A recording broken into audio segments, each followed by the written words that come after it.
Chapter 8:10. All of this was because Yang Qindong's reputation was too great. The last time they'd met, he hadn't been able to gain the slightest bit of advantage, which had left a shadow in his heart.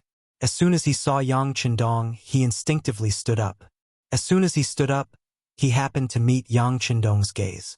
Then, under the collective gazes of everyone present, an unexpected scene occurred. Yang Qindong, who just entered the main hall, couldn't stop himself from bursting into laughter. Ha ha, ha ha, it seems like you've suffered quite a bit. My apologies, I couldn't control myself.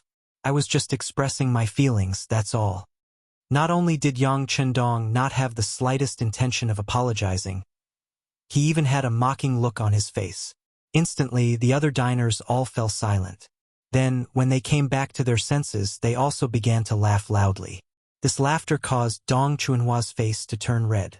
He'd been waiting for the other party to teach him a lesson.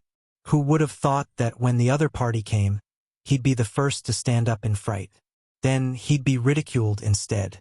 If news of this spread, he'd probably become a laughingstock. The originally tense atmosphere was completely dispelled by this laughter. Dong Chunhua knew that there was no point in keeping a straight face, so he could only face it head-on. With a serious expression, he asked, "Duke Zhongdan, the immortal abode is your business. Now that a guest has been poisoned by a laxative while eating here, how do you explain this?" Yang Qindong's expression also suddenly became much more serious. He angrily said, "I express my extreme indignation and anger towards the despicable people who use such underhanded means to harm my immortal abode's business. I strongly condemn them. If I discover anyone else doing this in the immortal abode, I will definitely hand them over to the authorities and give them a heavy punishment. As for the guests who have been harmed, our immortal abode will also compensate them appropriately. We will compensate them as much as we can to express our apologies. Sir Dong, I presume that the stewards of the immortal abode have already given each of your guests 200 taels of silver. Don't tell me you didn't receive it?" The words he'd said earlier were all righteous words, but if one thought about it carefully, they were all just diplomatic words. This was also a common tactic used by various countries in the future. Towards the end, it was as if they were trying to make a big issue small, and a small issue into nothing. However, if one person had to pay 200 taels, 20 people would pay 4,000 taels of silver. This wasn't a small amount. Seeing Yang Qindong ask if he had received the silver, Dong Chunhua wanted to say no, but others had received it. Why didn't he? He couldn't say that he didn't want to take it, let alone that he thought the silver was too little. To pay. Of them to say to pay. To pay to pay to pay to pay to pay to pay to pay to pay to pay to pay to pay to pay to pay. Pay? To pay to compensate to pay to pay to pay to pay to to pay to pay to pay to pay to pay to pay to's to pay. Of to pay a. In other words, the immortal abode's methods were already very fair, leaving the others speechless. When Dong Chunhua saw that the others didn't say anything after receiving the money, he knew that he was alone. Yang Qindong hadn't shown any signs of weakness. He couldn't beat the other party in words, nor could he beat the other party in a physical fight.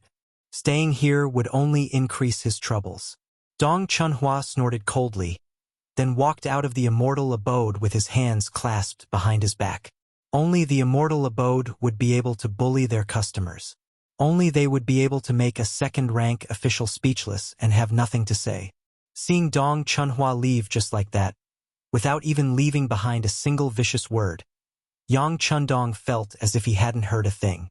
"Men, bring that person who paid 200 taels of silver to Sir Dong's residence. No matter what, we can't let him suffer for nothing." Yang Qindong's words seemed to have good intentions, which immediately drew a round of laughter from the other customers. The farce seemed to have ended just like that, but Yang Qindong didn't think that was the case. He called Yang Neng over and asked him what exactly had happened, and whether he'd already investigated the matter. Since he was going to invite the sixth young master over, he naturally had to get to the bottom of the matter. Yang Neng immediately gave him a report of what he'd just learned. "Sixth young master, this is how restaurants are. The competition is too fierce. Sometimes, when you can't win in a direct confrontation, you can't help but think of using other methods. This isn't the first time something like this has happened. Fortunately, everyone has some misgivings. Even if they use drugs, they won't use too much force. In any case, it won't harm anyone's life. However, we've still been very careful. When we're cooking and serving the dishes, we have people serving them. I've already asked them, and they're all old hands. They wouldn't do something like taking someone else's money to trample on their own business. It's a bit strange that we don't have any leads at all. The restaurant industry actually had such methods of competition. This was a bit beyond Yang Qindong's expectations. Of course, he didn't know much about the restaurant industry in his past life, so it was only natural that he wouldn't be able to see through it. However, it was a bit strange that he couldn't find the culprit. Alright, we have to be more careful in the future. Who cares what other people do? In any case, our immortal abode can't participate in this kind of thing. If we want to attract customers, we have to put more effort into the taste of the dishes, the quality of the service, and the atmosphere. If we use such underhanded methods too often, we'll be struck by lightning. When Yang Qindong saw Yang Ning's anxious and self-reproachful appearance, he reached out and patted him on the shoulder. He had served the Yang clan for generations, and had even changed his surname to Yang. Such a loyal person should be encouraged, not discouraged. Yang Qindong nodded emotionally when he sensed Yang Qindong's concern for him. His eyes even reddened as he said, "That's right. We'll remember the sixth young master's words. In the future, we'll continue to improve ourselves. We won't use any underhanded methods." This was just a small matter. If not for the fact that this matter involved a second-rank official, Yang Qindong wouldn't have asked about it. Yang Ning also wouldn't have bothered him over such a small matter. Now that Dong Chunhua had taken the initiative to leave, the matter could be considered to have come to an end. It was just a case of diarrhea. They'd discovered it in time, and given sufficient compensation, so the matter was quickly resolved. Yang Qindong returned to his carriage and headed for the outskirts of the capital. Yongding Gate. This was one of the 12 outskirts of the capital of Baiming, and it was also the road that Yang Qindong had to pass through to reach the Yang clan manor. He had already walked this road countless times, especially when Yang Qindong had first arrived at the capital of Baiming. Because his elder sister and brother were living in the city, he would make this trip every few days. It was just that after Yang Qindong returned, his brothers and sisters all sent people to the Yang family manor to take the initiative to meet him. It was likely that they also knew that their little brother's status was different. It was somewhat difficult for him to see them, and it was also a test of safety. This saved Yang Qindong the trouble of running around. He had already met with the people he needed to meet in the capital. If there really was something, they would naturally take the initiative to look for him at the Yang clan manor. With nothing else to do in the capital, Yang Qindong returned home. Under the protection of the first guard, he left the inner city and headed straight for the Yongding Gate. It was almost the new year, and the streets were bustling with people. There was an endless stream of peddlers, and the common people seemed to be spending more than half of their annual income in these few days. This made the city seem extremely lively, and there was already a festive atmosphere to it. Yang Qindong sat alone in his luxurious carriage, a sincere smile on his face as he listened to the hubbub of people outside. The common people lived and worked in peace and contentment.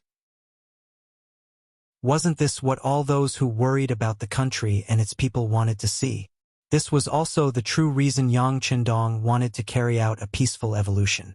If possible, he naturally hoped to use the method of boiling a frog in warm water to influence and infiltrate the great Ming dynasty. In the end, they would become part of the new country without any signs of life. Nothing could be better than this. But now it seemed that this was just a thought. Based on what Su Yozhen, Hu Shao, and Yang Guang had said, Baiming had trained so many new soldiers and built so many firearms. It was clearly impossible for them not to fight a battle. Perhaps they were feeling too full of themselves, believing that they were the strongest army in the world and could properly wrestle with the mercenaries. When facing such a person, if one didn't beat them into submission, it would be impossible to convince them with words alone. When he thought of this matter, Yang Qindong couldn't help but think of Su Yozhen, who wanted to get off the ship. Previously, The Bureau of Security had noticed that this minister's attitude wasn't as proactive as before. There were even many things that he wouldn't say if one didn't ask. This hidden chess piece was already on the verge of going out of control. Fortunately, after that night's meeting, Yang Qindong's warning had an effect. It made Su Yozhen sober up and realize that there were some things that he couldn't do even if he didn't want to do them. There were some choices that had been made, and there was no way to regret it. Since that night, Su Yozhen had taken the initiative to contact the Bureau of Security as before. This was a typical example of someone who was asking for a beating. Some people were like this. The more you spoke to them nicely, the more they would ignore you. On the other hand, if you hardened your tone, the other party would be terrified. Thinking about Su Yozhen, Yang Qindong's lips curved into a smile. This was a sense of confidence after he had control of the situation. At this moment, he heard a very clear hawking voice. Elixirs for sale. Elixirs for sale. Elixirs for sale. Elixirs for sale. If you eat my elixirs, you can prolong your life and stay young forever. This shout was very loud, at least far louder than the shouts of other people on the street. It also attracted the attention of Yang Qindong, who was sitting in the sedan. Chapter 8:11. Because of Yang Qindong, many items that shouldn't have appeared had appeared in advance, causing the market to become more prosperous and diverse. However, the production capacity of Qiqian City wasn't very high, and there were too many merchants who wanted to get their hands on their goods. As a result, there was a shortage of goods in the Heavens Beyond Trading Company. Some people couldn't get their hands on the goods even if they had the money. Thus, some people started to learn how to fake goods. Fake goods weren't a product of a certain period of time. Instead, it was a kind of business that people were forced to do. Thus, there were many new and interesting items in the market. There were even some items that were imitations. However, these things only looked similar. When you actually held them in your hands, they were too heavy and crude. But because they were cheap, they still managed to gain a certain market share. As a result, some goods that didn't even exist in the Heavens Beyond Trading Company started to appear. However, things like immortal pills still attracted Yang Qindong's attention. Immortal pills were things that only existed in legends and were only recorded in the history books. It was as if they were just conjectures. How could they exist in this world? But now there was actually someone hawking on the streets. It was impossible not to attract attention. Gently reaching out to touch the side curtain of the carriage, he saw a man dressed like a Taoist in a bagua robe peddling the goods in his hands. There were quite a number of people gathered in front of this stall, and it seemed to be very lively. Stop for a moment. Yang Qindong was also interested and called out to stop. The carriage that was in the midst of the commotion also stopped. The group of guards also widened their eyes and looked around, looking cautious and alert. The carriage stopped and Yang Qindong walked out in large strides. He looked at Yang Si, who was waiting on the side of the carriage with a puzzled expression. He chuckled and said, "There is someone selling immortal pills over there.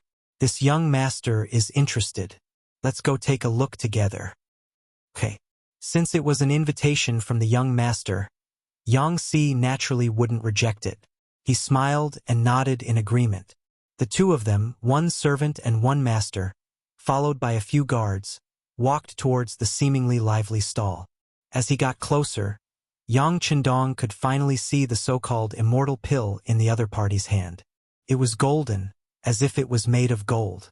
From its appearance, it was quite interesting. "Taoist priest, how much is this elixir?" Before Yang Qindong could approach, someone in the crowd asked.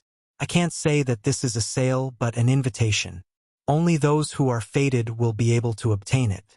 Let's put it this way, 1,000 taels per pill, no bargaining." The first part was a bit profound, but when it came to the price, the merchant's unscrupulous appearance was completely exposed. When they heard that it was 1,000 taels for one pill, the people who were originally interested in it all shook their heads. Originally, they thought that if the price was right, they would sell one back. Regardless of whether it was real or fake, they would just treat it as buying a fresh one. However, if it was 1,000 taels per pill, it was really too expensive. No one would spend so much money just because of curiosity. The crowd suddenly quieted down. When the Taoist priest saw that there was going to be an awkward silence, he couldn't help but say anxiously, "You guys don't believe me? This is the price. How can immortal pills not be a lot? Do you know that I met the Grand Supreme Elderly Lord in my dream? This was given to me by him. It is far from something that can be measured by money."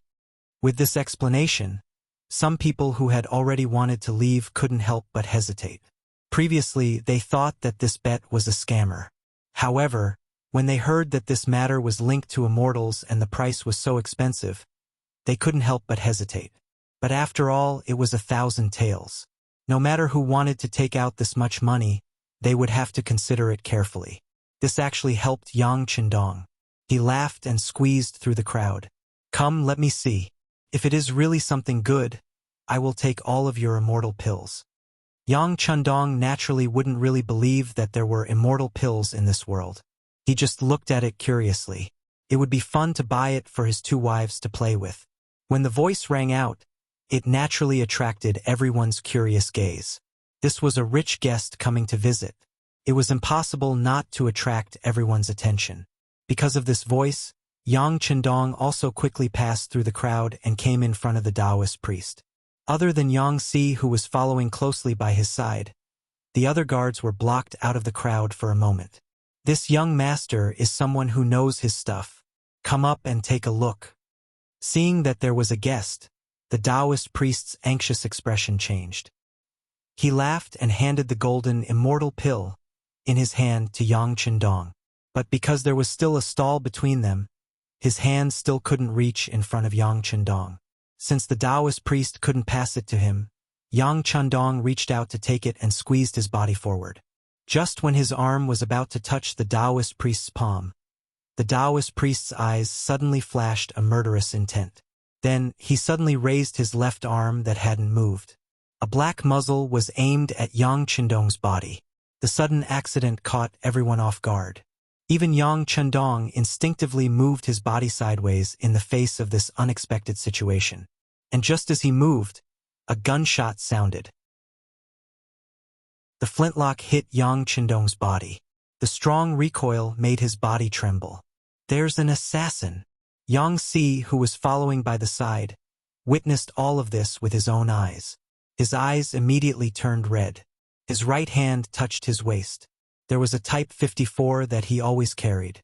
Daring to assassinate the young master, no matter who this person was, he must die. His hand reached behind him. Yang Si's face quickly changed. It was not because of anything else, but because his hand was suddenly pressed down by someone. That person seemed to be incomparably strong. He actually made his body unable to move at all. Since they had set up a killing trap, the Taoist priest would not be the only killer. Among the crowd, there were many of his accomplices. Seeing that they had started to act, these people did not hide anymore. One by one, they used their own methods. Yang Qindong was hit by a flintlock at close range and fell to the ground. Yang Si, who was the closest, was also temporarily restrained. This kind of assassination scene was seriously a first. In the past, when there was an assassination, the clues would always be discovered at the first moment and then disappear into nothingness. It was a frightening but not dangerous existence. But like this time, at such a close range, it was really the first time that he was killed. If it was a normal time, Yang Qindong would still be vigilant with his qi. But today, as soon as he appeared, he shocked Dong Chunhua and made him retreat. This made him a little arrogant. Coupled with the fact that this place was in the midst of a riot and a hubbub of voices, it was even more difficult to spot the problem in such an environment. This gave the enemy a chance to succeed. Yang Qindong was shot to the ground. Blood flowed from the corner of his mouth and his face was a little pale. It was unknown whether he was alive or dead. But even so, the Taoist priest was still unwilling to die without seeing with his own eyes. He suddenly pushed the stall in front of him away, then held another loaded flintlock in his hand and aimed at Yang Qindong again. But this time, the target was not his body, but his head. After aiming at the target, the Taoist priest pulled the trigger. It looked like he was going to shoot Yang Qindong on the spot. "Ah! Get lost!" It was at this moment that a loud shout rang out. Yang Si, who had his right arm pressed down, roared angrily. All the strength in his body erupted at this moment. He endured the pain of his dislocated right arm and rushed out from the crowd, arriving in front of the Taoist priest's gun. Bang! At this time, a gunshot sounded. This bullet hit Yang Xi's body. The strong force pushed Yang Xi away, causing him to fall on Yang Chendong, who was unconscious on the ground. It was this pounce that awakened Yang Chendong, who had suddenly received a blow. The moment he opened his eyes, he saw a few strong men slashing at Yang Xi's back. After a few slashes, blood was dripping, and red blood covered the ground. Ah! Yang Xi! Yang Chendong, who was awake, immediately shouted in his heart. Then he suddenly jumped up from the ground. While holding Yang Xi in his arms, he took out a desert eagle and fired at the assassins in front of him. Bang! Bang! Bang! Every time a shot was fired, blood would splatter. Under the powerful lethality of the desert eagle, 2 of the 3 people who were wielding the sword had their heads smashed, and their faces were unrecognizable. Another person was shot in the stomach, causing his intestines and blood to flow all over the ground. All of this happened in a very short period of time. At this time, the guards who were isolated from the crowd also reacted. With Captain Qiu Vi as the leader, Ba Daojiang on the left, and Peng Yu on the right, the 3 members formed a 3-3 formation. They held the Type 95 in their hands and activated the burst mode. Anyone who dared to block in front of them, no matter if it was an assassin or an ordinary person who was watching the show, would become their enemy. Da-da-da-da. The gunshots were endless, and one figure after another fell to the ground. Even the Taoist in the Taoist robe did not manage to escape. He was shot in the head by the angry Ba Daojiang, and fell to the ground with blood all over his body. 6th Young Master. Qiu Vi and the other 2 formed the first echelon and came to Yang Chendong's side. The other guards were also rushing over. What are you looking at? Who has hemostatic medicine on them? Take it out. Yang Chendong shouted crazily. At this time, his body was covered in blood, all of which flowed out from Yang Xi's body. In order to protect himself, this person forcefully dislocated his arm, took a shot, and was even slashed several times. He was already on the verge of death.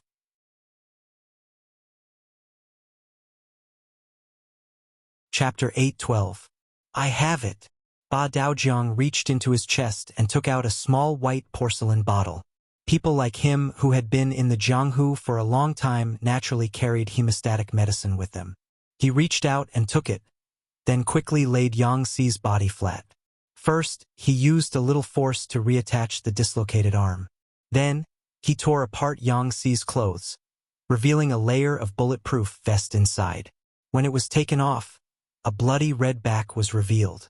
When the porcelain bottle was opened, the powder sprinkled on the back like rain, immediately causing Yang Xi's body to twitch. It was obvious that the effect of the medicine was good. It had the effect of reducing inflammation and stopping bleeding. Yang Xi's body also reacted. It was a good thing that there was a reaction. At least it meant that Yang Xi's body was still breathing. Yang Chendong was immediately overjoyed. He shouted loudly, Yang Xi, you have to hold on. Hold on. With the young master here, you will be fine. Men, quickly bring the carriage here. Just as Yang Chendong was about to save Yang Xi, a large number of Baiming soldiers suddenly appeared on the street. As soon as they appeared, the originally bustling street instantly became empty. The black cavalry guards also widened their eyes and stared at the newcomers. Many of them even took out the 95 style. Previously, it was because they were careless and did not fulfill their duties that the 6th young master was in danger. Now that they were prepared, how could they let the previous incident happen again? Under the black muzzles of the guns, the Baiming soldiers who came from afar trembled. The leader, who was wearing a general's uniform, was sweating profusely. He led his men forward and shouted, Everyone, don't be nervous. I am Dong Bao, the general of the Yongding Gate. What happened here? Actually, there was no need to ask. Looking at the formation in front of him, especially the black knights with obvious markings, Dong Bao knew that the Duke of Loyalty was in danger. It was only because this place was the closest to the Yongding Gate that he had to come and take a look. Otherwise, he was afraid that if his superiors blamed him, he would have to bear the consequences. The person reported his name with a careful and cautious expression. The Black Knights noticed this and their gazes landed on Captain Qiu Vi. Qiu Vi naturally couldn't make the decision on such an important matter. He glanced at Yang Chandong cautiously and asked, "Sixth young master, the general guarding the Yongding Gate is here. What do you think? Call him over." He was worried about Yang Xi's injury and thought that it would be best to find a quiet place immediately and find a doctor to treat him. So at this time, he couldn't think of anything else. Hearing Yang Qindong's order, Qiu Vi immediately responded. Then he said to Dong Bao, who was still trembling with fear, "General Dong, come over." "Yes, yes." Dong Bao answered like a lackey and trotted forward with his head lowered. However, the moment he lowered his head, his previous panic disappeared and was replaced by a look of determination. Because his head was lowered, no one noticed his change at all. Dong Bao trotted toward Yang Qindong. When he was 5 meters away, Qiu Vi suddenly shouted, "Okay, just stand there." With the previous lesson, he would never allow an unknown person to be so close to the sixth young master. With this shout, Dong Bao's body involuntarily slowed down. However, his body did not stop obediently. Instead, he continued to move forward. As he walked, he said, "We are so far away. How can I listen to the Duke of Loyalty's admonition? If I tell you to stop, then stop. If you continue to move forward, I will shoot." Seeing that Dong Bao was already 4 meters away, but he still didn't stop, Ba Daojiang's eyes flashed with anger and he shouted loudly. With this shout, the meaning of reminder and warning was very obvious. Even Yang Qindong, who had been lowering his head to check on Yang Xi's injuries, couldn't help but raise his head. When he raised his head, he suddenly shouted, "Not good." Everyone spread out. As he spoke, Yang Qindong was the first to retreat with Yang Xi in his arms. With a leap, he covered a distance of 2 to 3 meters. Qiu Vi, Ba Daojiang, and Peng Yu, who were the closest, had long been used to following Yang Qindong's orders. This shout was equivalent to an order, and they quickly retreated into the distance. With this shout, Dong Bao's body suddenly emitted green smoke. That was the appearance of gunpowder after it was ignited. Then, with a face full of laughter, Dong Bao immediately followed in the direction Yang Qindong ran in. Bang! He fired a shot, completely relying on his intuition. He even skipped the process of aiming. With this shot, Dong Bao, who was moving forward, fell to his knees with a thud. It was also at this moment that he realized in horror that his right knee had been smashed, and he could no longer maintain the posture of moving forward. The sound of the gunshot shocked everyone. However, with an even louder explosion, the gunpowder in Dong Bao's body exploded. In an instant, everything within 3 meters of Dong Bao was turned into nothingness. The situation that was originally under control became chaotic again. More and more Baiming soldiers began to attack the Black Knights and Yang Qindong. It was obvious that they wanted to use their advantage in numbers to completely engulf them. Although Dong Bao was dead, the number of soldiers he brought with him was not small. From a distance, there were at least 500 or 600 people. Moreover, this did not exclude the possibility that there might be assassins in the dark and more soldiers gathering to attack. On the other hand, Yang Qindong only had about 50 people from the first guard squad. This was more than 10 times the number of soldiers they had. As the captain, Qiu Vi suddenly felt a lot of pressure. At this time, the carriage was already in front of Yang Qindong. Because he dodged quickly, Dong Bao's human bomb didn't hit him. However, the power of the aftershock was still not small. It hit his back, and at this time, the green clothes he was wearing were already tattered. Fortunately, it was winter, so he wore a lot of thick clothes. Even so, the bulletproof vest still revealed some of his true colors. Fire the signal flare. Before the reinforcements arrive, no one is allowed to get close to the carriage.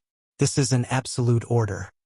With both hands holding the unconscious and bleeding Yang Xi, Yang Qindong gave the absolute order to Qiu Vi with a cold face. "Sixth young master, don't worry. Unless all the soldiers are sacrificed, no one is allowed to get close to the carriage. Qiu Vi saluted with a serious expression. After watching Yang Chundong enter the carriage, he turned around and took out a signal flare from his waist. As a person who followed the sixth young master, he naturally carried a signal flare with him at all times. But there weren't many situations where he could actually use it. Every time he used it, it meant that the situation was critical and dangerous. Bang! With a loud sound, a powerful red signal flare rose into the air. Although it was still daytime, the signal flare was still very eye-catching to ensure that it would attract people's attention. After the signal flare was fired, Qiu Vi stood in front of the carriage and looked at the first guard squad members who were looking at him because of the signal flare. He said in a loud voice, "The sixth young master ordered that no one is allowed to get close to the carriage. The rest is up to my comrades."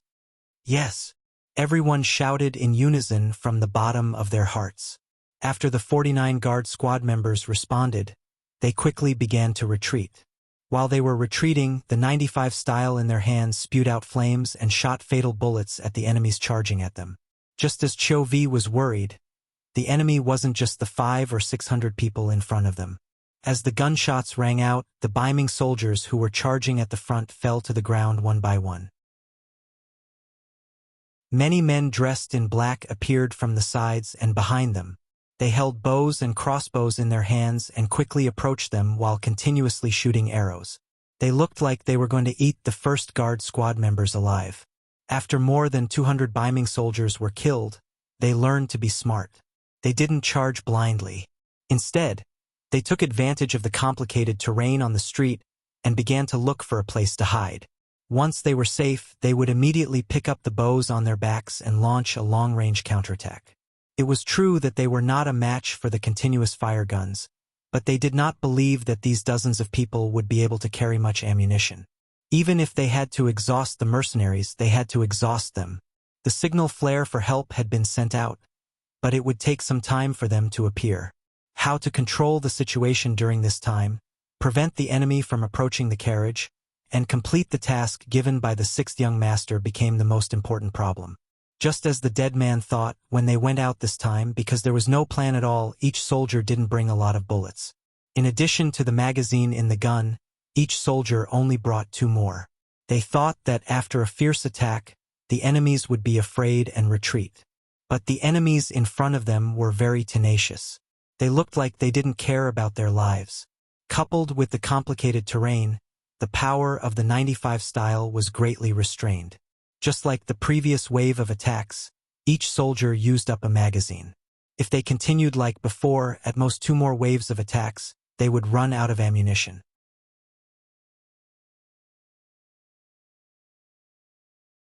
Chapter 8:13. Everyone listen up. Switch from continuous fire to burst fire. Don't think about killing too many enemies. Focus on suppressing them and wait for reinforcements. Qiu Vi made the most accurate judgment on the battlefield after a simple analysis. Following his orders, the guards reduced the number of shots they fired. They would only fire back when the enemy's figure was completely revealed or when they were about to charge forward and threaten them. This was perhaps the biggest drawback of firearms. Unlike swords, knives, spears, swords, and staffs, which could be used repeatedly without logistical support, the number of bullets would decrease. The mercenaries changed their strategy and focused on stability. As the enemy, the northern Ming soldiers became even more arrogant. Seeing that there were no more bullets flying, they immediately shouted, "The enemy's muskets have run out of gunpowder. Next, it's our turn to attack. Brothers, let's charge. Kill the Duke of Loyalty and everyone will be rewarded with 500 taels of silver and be promoted by 3 ranks." The effect of the shout was obvious. The northern Ming soldiers, who were originally under the threat of the 9-5 and had already found a place to hide, were all enraged when they heard such a reward. Then they revealed their heads from the shadows. Then, while shooting arrows, they rushed onto the main street and launched a second attack on the guards. At the sides and back of the carriage, there were at least 40 black-clothed men moving about. They were using even more advanced crossbows and arrows. Within a distance of less than 100 meters, the threat of such weapons was extremely great. In just a short while, 7 or 8 guards had been hit by the arrows. If they weren't wearing bulletproof vests, they would have become cold corpses by now. There was a large army attacking from the front, and there were people causing trouble from the sides and the rear. The first guard squad fell into a bitter battle that they had never used before. As the captain, Chou had already finished the 9.5 and was using a pistol. Even the pistol's 2 spare magazines were used up. Now, there were less than 3 bullets left in the pistol. The security team members guarding the front also fired a burst of bullets, forcibly suppressing the enemy's second attack. Then, everyone's face was solemn as they reloaded their last spare magazine. They knew that this would be their last hope. The enemies in front of him were suppressed, and the men in black behind him threw down more than 20 corpses. However, the death rate didn't scare them away. These people were like members of a suicide squad. They didn't even look at the death of their companions. Their eyes were fixed on the carriage in front of them. Their target hadn't died yet, which meant that their mission hadn't been completed yet. They still had to continue on their journey. Chou fired the last few bullets from his pistol. However, the enemy was moving at high speed. He only managed to injure 1 person. Chou then holstered his pistol and pulled out the 3 bayonets from his waist. He shouted, "Soldiers on both sides, follow me. No matter what, we cannot let them get close to the carriage." Without firearms, Chou and the others would have to complete the mission given to them by the 6th young master, even if they had to use cold weapons. This was their mission and responsibility. Even if there was only 1 person left, no one would take a step back. "Charge!" Ba Daojiang, Peng Yu, and the others responded enthusiastically. They also pulled out their bayonets and rushed towards the men in black. After that, there was a series of clanging sounds as the 2 sides fought each other, and the fight became a mess. Close combat was far crueler than using firearms to kill people. Often, even if they were beaten until they were covered in blood and had lost their arms, they could still pose a threat to their opponents with their steel teeth. In such a battle, it was basically impossible to escape unscathed. Even though the individual qualities of the guards were very strong, in a battle of life and death, it was still inevitable that they would be injured or even killed in battle. After only a few exchanges, half of the remaining 20 or so black-clothed men fell, and 2 of the guards were killed and 3 were injured. These men in black were the type that knew martial arts. In terms of individual combat strength, they were far superior to ordinary Baiming soldiers. Even the embroidered uniform guards, who boasted extraordinary combat strength, could not reach their level. Moreover, the arrows in these men's hands were highly toxic. Once shot, it would not take long for them to foam at the mouth and suffocate to death. If the soldiers did not wear black armor outside and bulletproof vests inside, the number of casualties would be much higher than the men in black. Even so, Chou and the others did not intend to take half a step back. They were sad that their comrades had died, but they would not cry. They wanted to turn their sadness into motivation to kill more enemies and avenge their comrades. The rear was already engaged in a battle, and the guards were beginning to suffer casualties. The enemies in the front also tried to launch 2 small attacks. Perhaps it was because too many people had died before, so they were also afraid. But even if they were cautious enough to launch an attack, they still consumed a lot of the guards' bullets. Seeing that another big attack was coming, the 2 sides would inevitably have to fight with cold weapons. The situation was already very critical at this point. In the carriage, Yang Si had already been laid down flat. Fortunately, the space was big enough for Yang Chendong to use. Yang Chendong no longer cared about everything outside the carriage. Since he had handed the mission to Chou, he had to completely trust him. Right now, he had another mission to do, and that was to save Yang Si. Although Yang Si's identity was only a servant of the Yang family, whether in the eyes of Yang Chendong or in the eyes of outsiders, it was not like this. They seemed to have become his family, his closest relatives. How could Yang Chendong watch his closest relatives die in front of him and not care?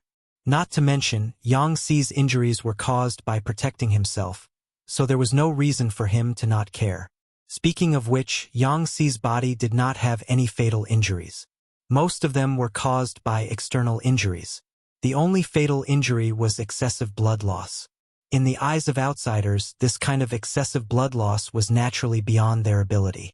However, for Yang Qindong, who had experienced hundreds of battles, suffered countless injuries, and completed countless life and death missions, it was not without a bit of hope.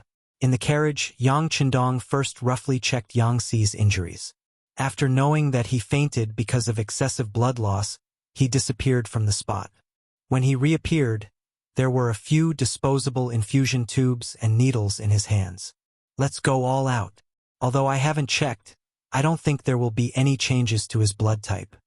He sighed to himself.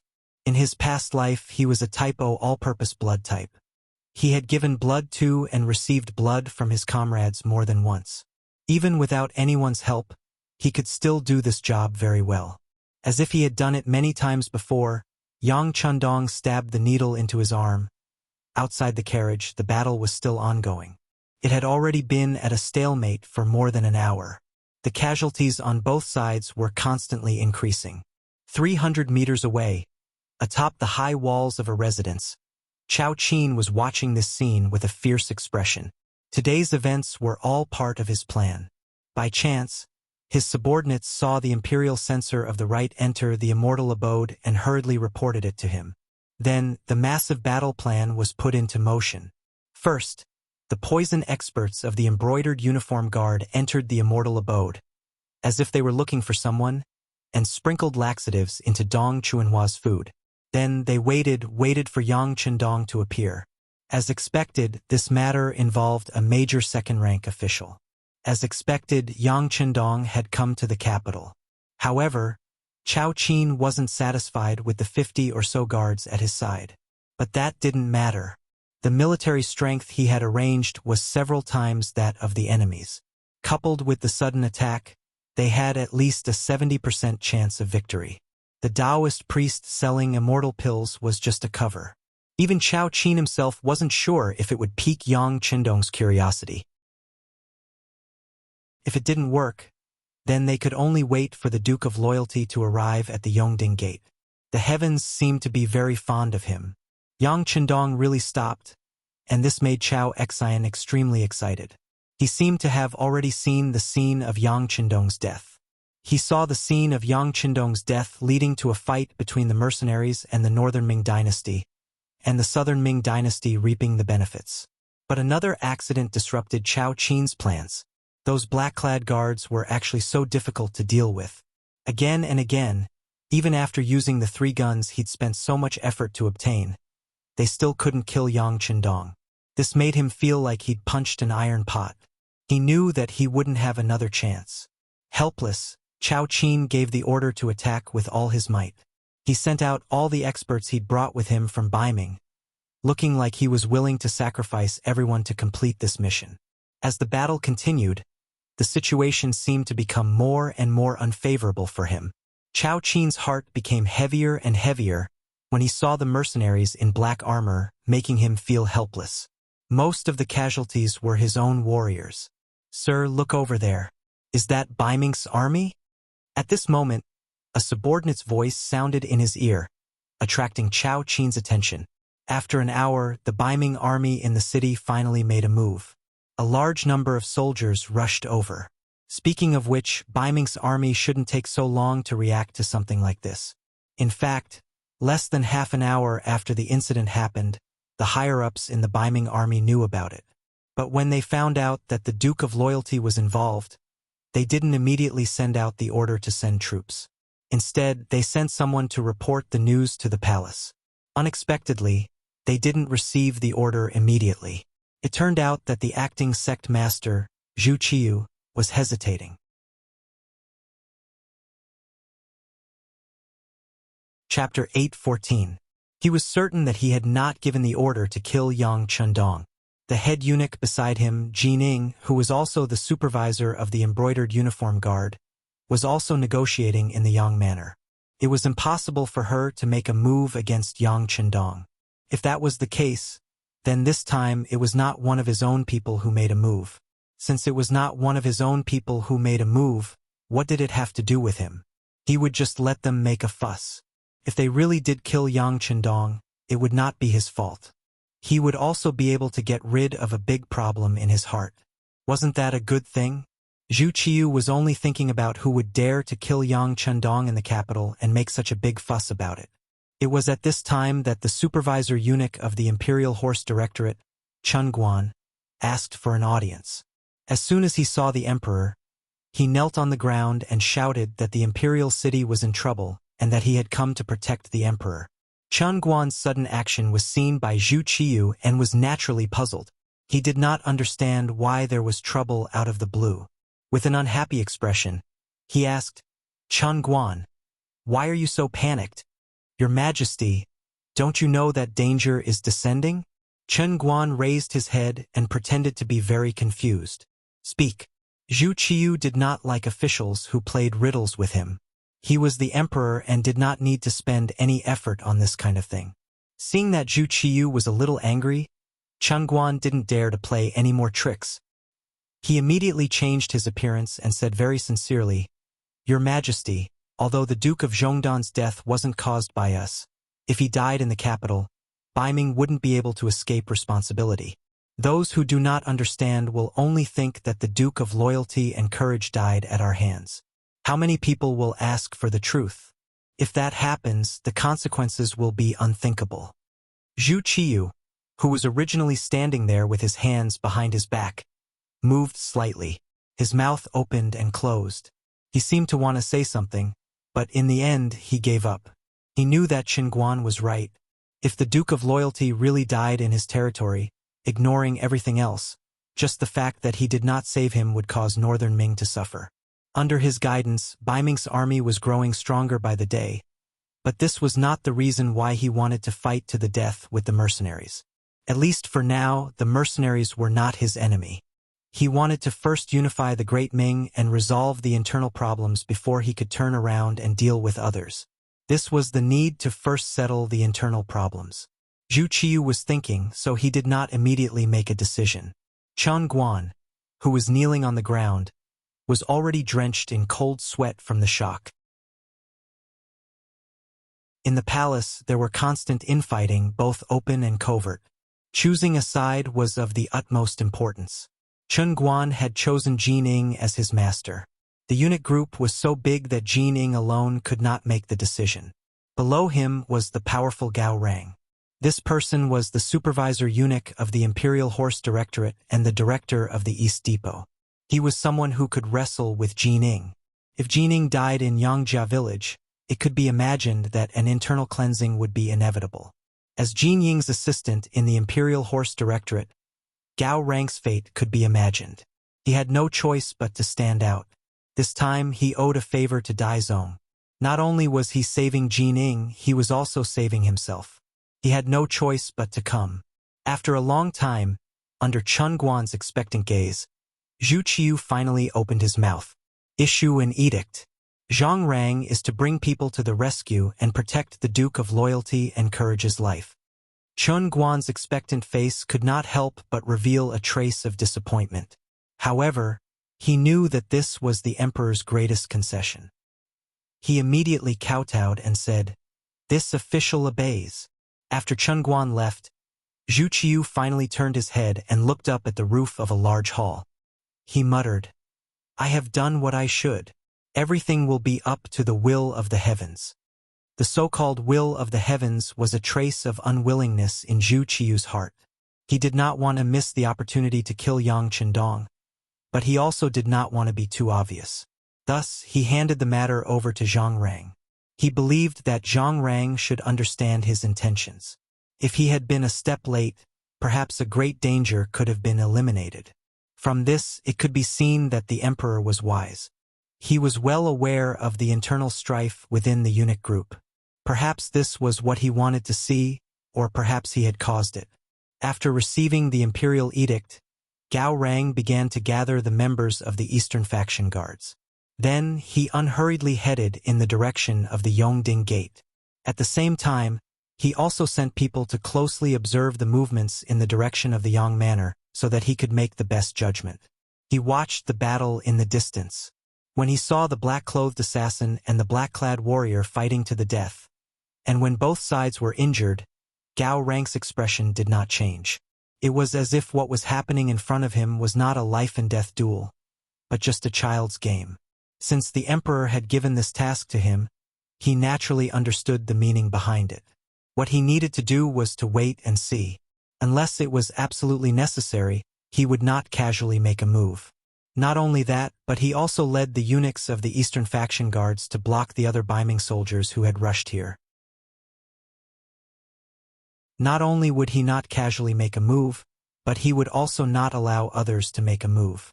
However, when news came from the south, Gao Rang's brows furrowed slightly. He knew that things were still out of his expectations. There was finally movement in the direction of the Yang Manor. The spies from the Eastern faction said that they saw cavalry rushing over. Duke of Loyalty and Courage, your luck is not bad. Seemingly sighing softly, Gao Rang turned around and gave the order to dispatch the troops. On the battlefield, Qiu Vi, whose body was half covered in blood, stabbed the military knife in his hand into the chest of another black-clothed man. In exchange, blood spurted out and dyed his black armor red again. However, he did not seem to have heard it. He even frowned. His left hand unconsciously reached deep behind his waist, where the signal gun was. He was already considering whether to fire a blue signal flare. A red signal flare meant that there was a crisis and it was somewhat urgent. However, if a blue signal flare was fired, it would mean a great crisis. Seeing this, no matter what mission one was in charge of, one had to immediately come to the scene and carry out a rescue mission. From what Qiu Vi knew, there were many mercenary brothers in the capital. For example, there was at least a platoon of Cold Vanguard guarding the Yang family bank. Moreover, they had sufficient ammunition all year round. Once they appeared here, they would become a powerful force. There were also the spies of the security bureau in the city. They were not few in number, and their skills were probably not ordinary. They were also a military force that could not be underestimated. Just now, Qiu Vi had such thoughts. He had also looked in the direction of the carriage more than once. However, from start to finish, the sixth young master's figure had never appeared. Without orders, he did not dare to approach and ask for instructions. However, it seemed that the situation had reached the most critical moment. If he did not ask for reinforcements now, he would not have the chance to ask for reinforcements. His eyes were filled with hesitation and struggle, but in the end, for the sake of the sixth young master's safety, Chou Wu made up his mind to fire the bomb for help. But at this moment, a large group of East Faction Depot eunuchs charged out of the inner city of the capital. They were all nimble and robust, and the moment they appeared, they rushed over from all directions like locusts. Just as the East Faction Depot eunuchs appeared, a group of black-clothed cavalry rushed out from the Yongding Gate. Although there were not many of them, they were exceptionally brave. Each one of them rode on horseback and waved their sharp sabers. They rushed behind the Biming soldiers. Every time they swung their sabers down, a Biming soldier's head would fly into the air. It's the second guard squad. Comrades, kill them. Although they were still far away, Qiu Vi could clearly see that they were his brothers from the second guard squad. His face immediately lit up with joy. While he raised the morale of his comrades with a shout, he also felt as if his body was filled with endless strength. He rushed to kill the nearest black-clothed man. Beta Persei had arrived. Yang San had arrived. Dao Xiao had also arrived. Behind them, Commander Xiaofeng had also arrived with the main force of the Cold Front. Only the Wolf Fang Special Forces and the Ghost Shadow Sniper team were left in the Yang family village. This time, all of them had come out because they had seen the red signal flare. As the only cavalry team, Beta Persei personally went into battle. He immediately ended the negotiations, took control of Jining, and rode over. However, he still encountered sniper attacks along the way. After he consecutively threw the heads of more than a dozen enemies into the air, he finally broke through the obstacles, rushed into the Yongding Gate, and rushed behind the enemy. It was precisely because he knew that Beta Persei and the others had arrived that Gao Rang stopped watching and chose to take the initiative to attack. The two reinforcements appeared from the north and the south. The ones who suffered were the southern Ming men of sacrifice who were still desperately trying to get close to the target carriage. Originally, everything was under control and the plan was proceeding very smoothly. In fact, they had enough time for 2 hours. However, who would have thought that these Black Knights were really too difficult to deal with? After they had used up all the ammunition in their hands, they chose to fight in close combat. Then, they used a very strange tactic to forcibly block the southern Ming men beside the carriage. This made the carriage seem very close, but in fact it was very far away. If they had originally wanted to use their last bit of strength to try and complete the mission, with the appearance of the Black Knights and Biming finally making a move, their mission was destined to be impossible. Chao Xian, who was hiding on the high wall of a house, shook his head with a look of disappointment. "Let's go. We'll leave through the secret passage immediately." He knew that if he did not leave now, he would not have the chance to leave again. With the arrival of Beta Persei and the other Black Knights, the enemy's morale was depleted. They only resisted for less than a quarter of an hour before they were all killed. At this moment, Gao Rang and a group of Eastern faction guards eunuchs appeared 100 meters north of the carriage. Qiu Vi held his sword and faced them. Although he felt a sense of exhaustion, he still had no intention of retreating. He only stared at Gao Rang and the others in front of him to ensure that if the other party wanted to attack, he would become a mountain and block the enemy's attack. "Alert! Everyone alert! Show your weapons. If there are any blind people, just shoot and kill. If you kill someone, it's on me." Beta Persei jumped down from his warhorse as he spoke to Yang San, Dao Xiao, and the others behind him.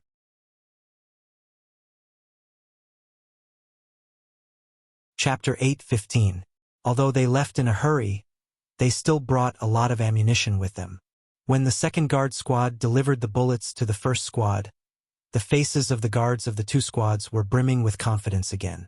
It was as if with guns in hand, they had the power to rule the world. On the opposite side of Gao Rang, rows upon rows of rifles were ready to fire. There were even 3 machine guns of the 9th and 5th squad that were quickly set up, forming a perfect blockade. In this tense atmosphere, looking at the steel sword in his hand, Gao Rang wisely made the decision to stop moving forward.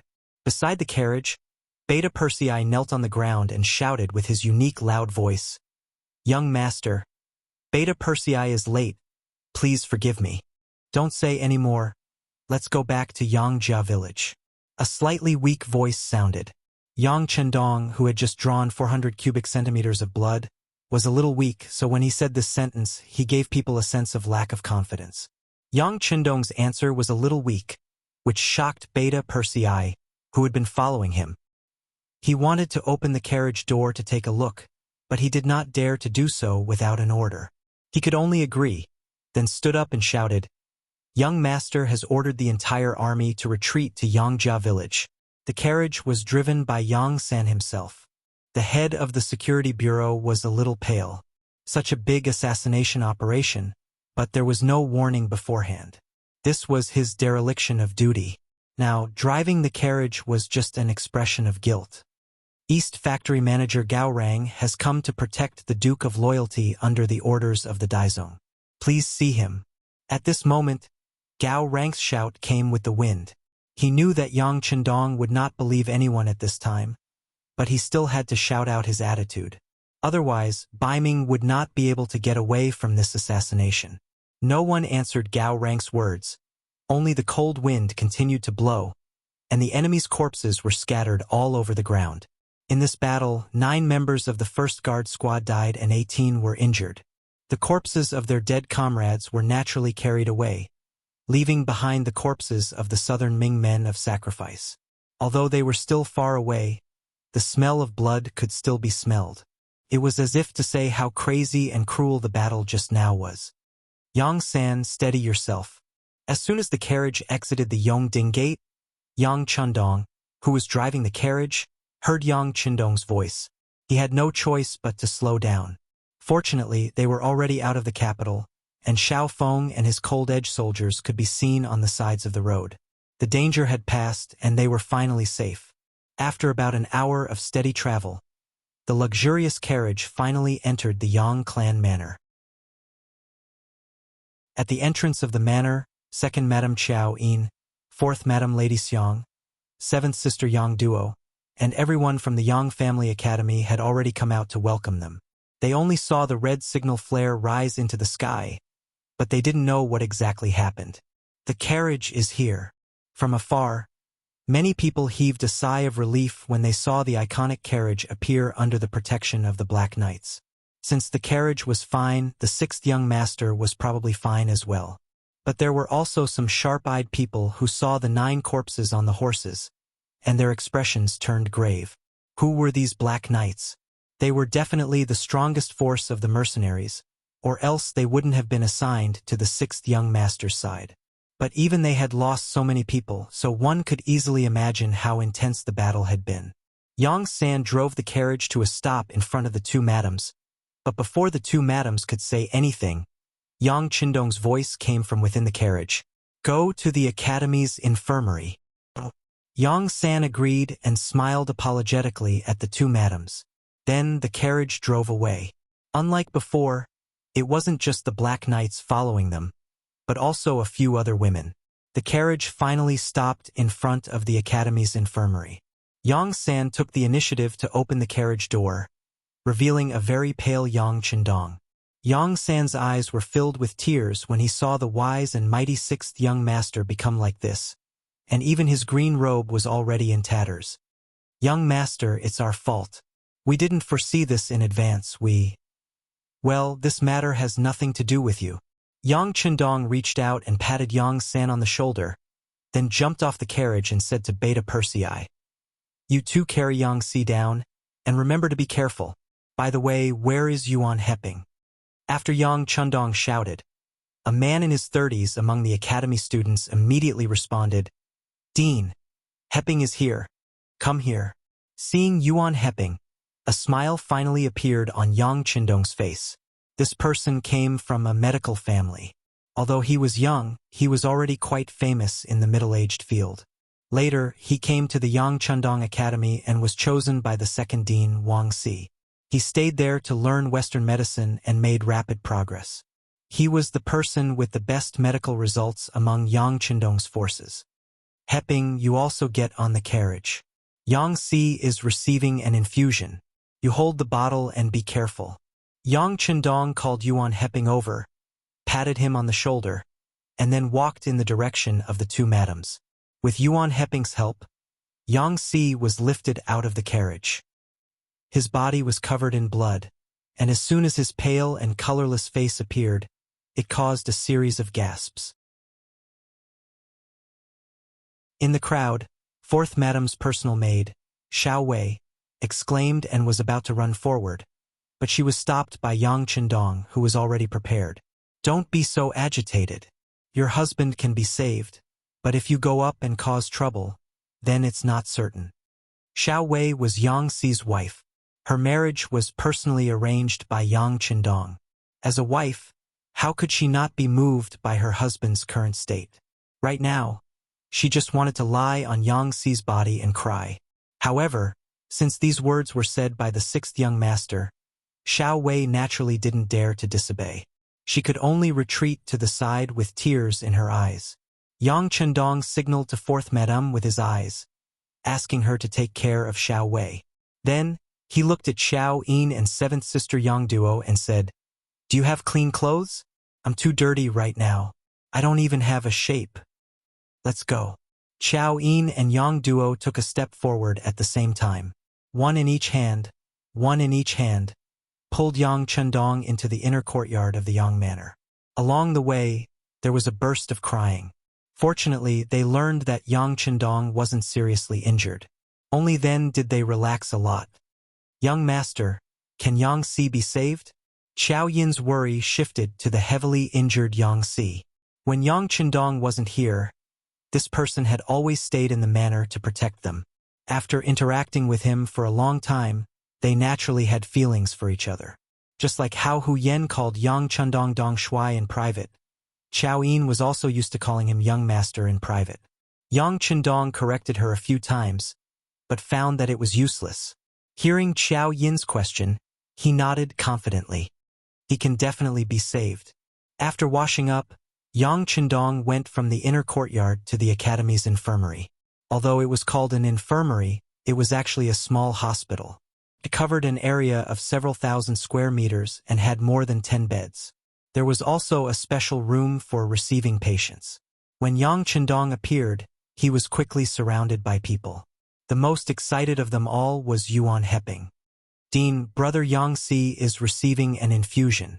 Is it the blood you usually talk about in class? That's right. It's blood. Yang Qindong nodded. He looked at Yuan Heping and asked, "Have you checked if there are any life-threatening injuries on his body?" "I've checked. There aren't any life-threatening injuries. Some wounds have already stopped bleeding after applying medicine. They're in good condition. Next, he just needs to replenish enough blood. There shouldn't be any major problems," Yuan Heping said confidently. He had never thought about infusions, especially blood transfusions, to save people. He admitted that he wasn't as good as the dean in these matters. However, when it came to treating people with Chinese medicine, he was confident that there weren't many people who were better than him. Yang Qindong was still very confident in Yuan Heping's Chinese medicine skills. He immediately nodded. "Okay, as long as there are no other life-threatening injuries, then I'll teach you how to test blood types from now on. Remember, only people with the same blood type can transfuse with each other and not be rejected. You must remember this point clearly. Go and gather the other students who are interested in learning medicine." While asking Yuan Heping to gather the people, Yang Qindong waved his hand. His servant, Yang Lu, came to Yang Qindong with a ritual instrument. This was the blood test instrument, a big warehouse item. This time, Yang Qindong wanted to take the opportunity to teach everyone new knowledge. What happened today also reminded Yang Qindong that it was necessary to establish personal health records for the people close to him and the higher-ups in the military. For example, the history of genetic diseases, some things that required taboos, and blood types all needed to be recorded. Otherwise, if there was a problem and he wasn't there, wouldn't there be a real problem? With the blood test, Yang Qindong started to operate it in front of Yuan Heping and the other students. After a few times, he saw that Yuan Heping was doing it himself and there was nothing wrong with the blood test, so he handed the job over. "Yangxi has type B blood. Let's see who has type B blood. If you are healthy and are willing to donate blood, please prepare more. If it's not enough, use the all-purpose O. Do you understand? Also, when a person's body has been in it for a long time, there will always be some blood in it. The quality of this blood is not good. Some blood should be discharged within a certain period of time. It doesn't matter if it's not more than 200 milliliters at a time. On the contrary, it will be beneficial to the human body's metabolism. You must make this clear to everyone. Blood donation can't be forced. For example, I donated 400 milliliters at a time. I can't force it." Yang Qindong had to make these things clear. Otherwise, everyone would misunderstand the blood donation and think that it would harm their bodies. If that was the case, then there would be problems. He had set himself as an example by donating 400 milliliters first. This was a clear example. It should dispel some people's misgivings.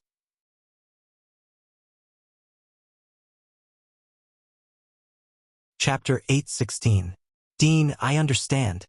His face was filled with excitement and emotion. Whether it was the blood test or the blood transfusion to save people, it was like a new window had been opened, allowing Yuan Heping to see a new world.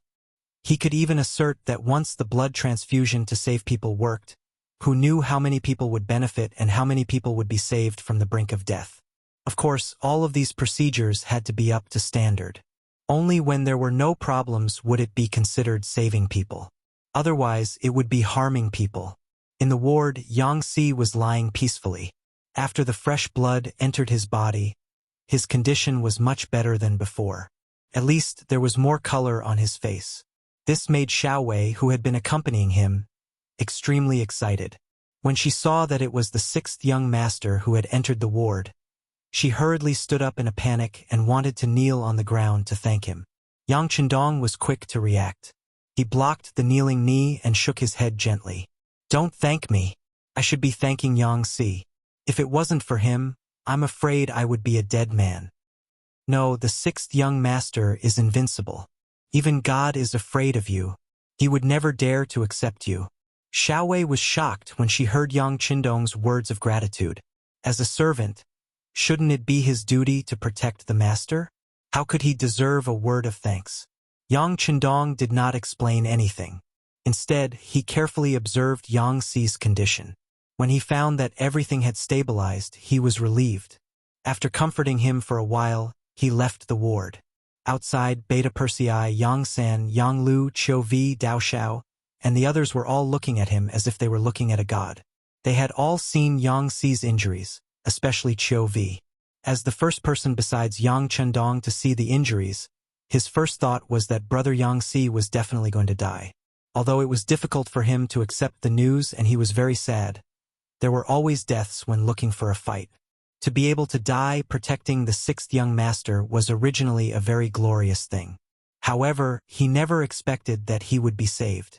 Although he was still in a coma, didn't Yuan Heping say that he had lost a lot of blood? It was just excessive blood loss, nothing serious. It was only a matter of time before he woke up. A person who had been stabbed so many times that the bones in his back were exposed. His entire body had long been dyed red with blood. Even a person who was called by the King of Hell could be saved alive. At this moment, this only increased their respect for the sixth young master. If they followed such a person, what else did they have to worry about? What else did they have to worry about? Seeing a few pairs of eyes looking at him with admiration, Yang Qindong coughed softly. He took this opportunity to teach these tough men who killed without blinking on the battlefield a lesson. Do you see? This is the importance of knowledge. In the future, when you face doctors, teachers, and some scientific researchers, you have to be more polite. Sometimes bravery alone is useless. Brains and knowledge play an especially important role. Yes, we understand. Beta Persei and the others nodded in agreement. Yang Qindong was just taking this opportunity to improve the status of a cultured person. If a country wanted to develop, it was not enough to rely on strong military force. Cultivating both civil and military skills was the long-term way. Okay, Yang Xi should be fine. You don't have to stay here. Go do whatever you need to do. Yes, young master. Jining is still detained by us in the village. How do you want to deal with her? Beta Persei nodded repeatedly. Then, he thought of the representatives of Baiming and became angry. At the beginning of the battle, Baiming could have saved her, but they did not. No matter how they dealt with Jining now, it would not be too much. I'll take care of his matters myself. You just have to accompany me later. Of course, Yang Qindong was aware of what had happened at the scene. Although he had been in the carriage to save people, he was equally aware of what had happened outside. Beta Persei had just finished speaking when Yang San continued, Young master, our security bureau has not done well this time. I have already ordered the removal of the current director of the security bureau of Baiming from his position in the capital. He will be brought back to Chichen City for investigation. At the same time, I also sent someone to the scene to investigate and confirmed that the person behind the assassination was hiding in a house 300 meters away from the scene. It was only because he retreated quickly that he escaped first. Now, our people have already caught up. Although we may not be able to catch the murderer, it is still possible to find out the true identity of the culprit based on these clues. This time, the Security Bureau had not received any news beforehand. It was true that they had not done their job well. But when he thought about it, wasn't he too careless? He had thought that Jining would negotiate with him on behalf of Baiming, so he could sit back and relax. He had lost the vigilance that he should have. Even when he entered the capital, he did not bring enough armed forces with him. In the end, 9 of his brothers were killed. He was also responsible for this. Even if he was responsible, Yang Qindong did not want to blame others. He did not want to do such a thing that was already lenient to others, so after listening to Yang San's report, he waved his hand. I won't ask what the Security Bureau wants to do this time. In short, we must find the real culprit. We can't let our 9 brothers die in vain. Yes, young master, don't worry. They won't be able to escape. Yang San was grateful that Yang Qindong did not reprimand him, but at the same time, he made up his mind that he would not retreat until he found the real culprit. Even if the security bureau had to pay the price, he would accept it. Alright, you guys go do your own things. Cho V, Dao Xiao, you guys do your job well at the memorial service. I will attend it personally. Beta Persei, let's go. Yang Qindong reached out and patted Captain Cho V's shoulder, then turned and left. Cho V and Dao Xiao, who were left behind, were extremely excited. Although the 9 brothers who had died protecting the 6th young master, this was their duty. Compared to the soldiers from other divisions, regiments, and battalions who had to fight for military merits on the battlefield, their treatment was better and their conditions were better. With this, no one would regret their deaths. Instead, it was a kind of glory. Didn't the 6th young master say that he would attend the memorial service personally? This was giving face to his brothers. Based on this, if something similar were to happen in the future, how could he worry that his brothers would not do their best? Qiu Vi and the others were still feeling emotional and moved when Yang Qindong, accompanied by Beta Persei, arrived at the negotiation room in the academy. When the door was pushed open, they saw Chief Eunuch Jining and Commander Lu Gui of the Brocade Guard with bitter expressions on their faces. As soon as they saw Yang Qindong appear, they immediately stood up. Jin Ying's expression was even more careful, as if he wanted to smile but did not dare to. As the recorder and a woman, Junko did not ride out of the manor with Beta Persei and the others after knowing that a red signal had appeared in the capital. She did not have the qualifications to do so. The only thing she could do was to stay behind and watch the actions of Jining and the others. In order to prevent these people from causing trouble, the captain of the Langya Special Forces, Tai Hu, personally took action. He set up an array in the room and released his aura that had killed countless people. Even Lu Gui did not dare to move, let alone the others. Not long after, Yang Qindong and the others returned to the manor. Junko also ran over to take a look. She saw the pale Yang Qindong and Yang Si, who had lost too much blood and was barely alive. Just when she thought that brother Yang Si was definitely dead, her classmates in the academy sent her news. He had been saved using a very advanced technology called blood transfusion. Food could be transported, weapons and armor could be transported, and when could even the blood of a person be transported? Filled with curiosity, she went to take a look and then saw a scene that shocked her. Bags of blood were really sent into Yang Si's body through plastic and transparent tubes. He was actually fine. This incident had a great impact on Junko's heart. She, who had been in the Yang family manor for 2 years, naturally knew a little about the strength of the mercenaries. But just the strength of the military was not surprising. Which dynasty didn't have the strongest army in the world in their hands? But what really caught Junko's attention was the knowledge taught in the Yang family's academy. This kind of teaching philosophy was completely different from Confucianism. It involved a wide range of knowledge, which was really an eye-opener for her. Perhaps this was the true reason why the mercenaries were so powerful. In 2 years, she believed that she had learned a lot of knowledge that she did not dare to think about before. But today's blood transfusion greatly stimulated her. Even a person who was bound to die could be saved. What else could the 6th young master not do? If one day the mercenaries really wanted to become enemies with Japan, what could they use to resist? What could they use to resist? Junko, who had complicated thoughts, focused her gaze on Yang Qindong the moment he pushed the door open. She could not move her gaze away for a long time. Yang Qindong, who was being looked at, did not care. Because the moment he pushed the door open, almost everyone in the room looked at him, especially Jin Ying's gaze. There was respect, fear, and even a bit of flattery in her eyes.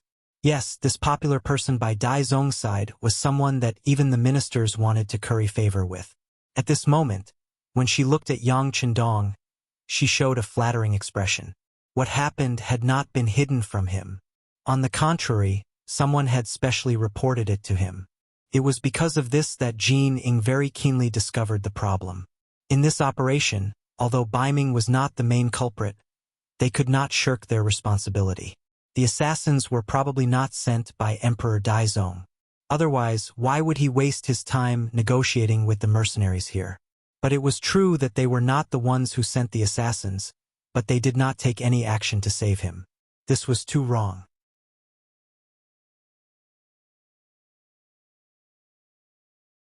Chapter 8:17.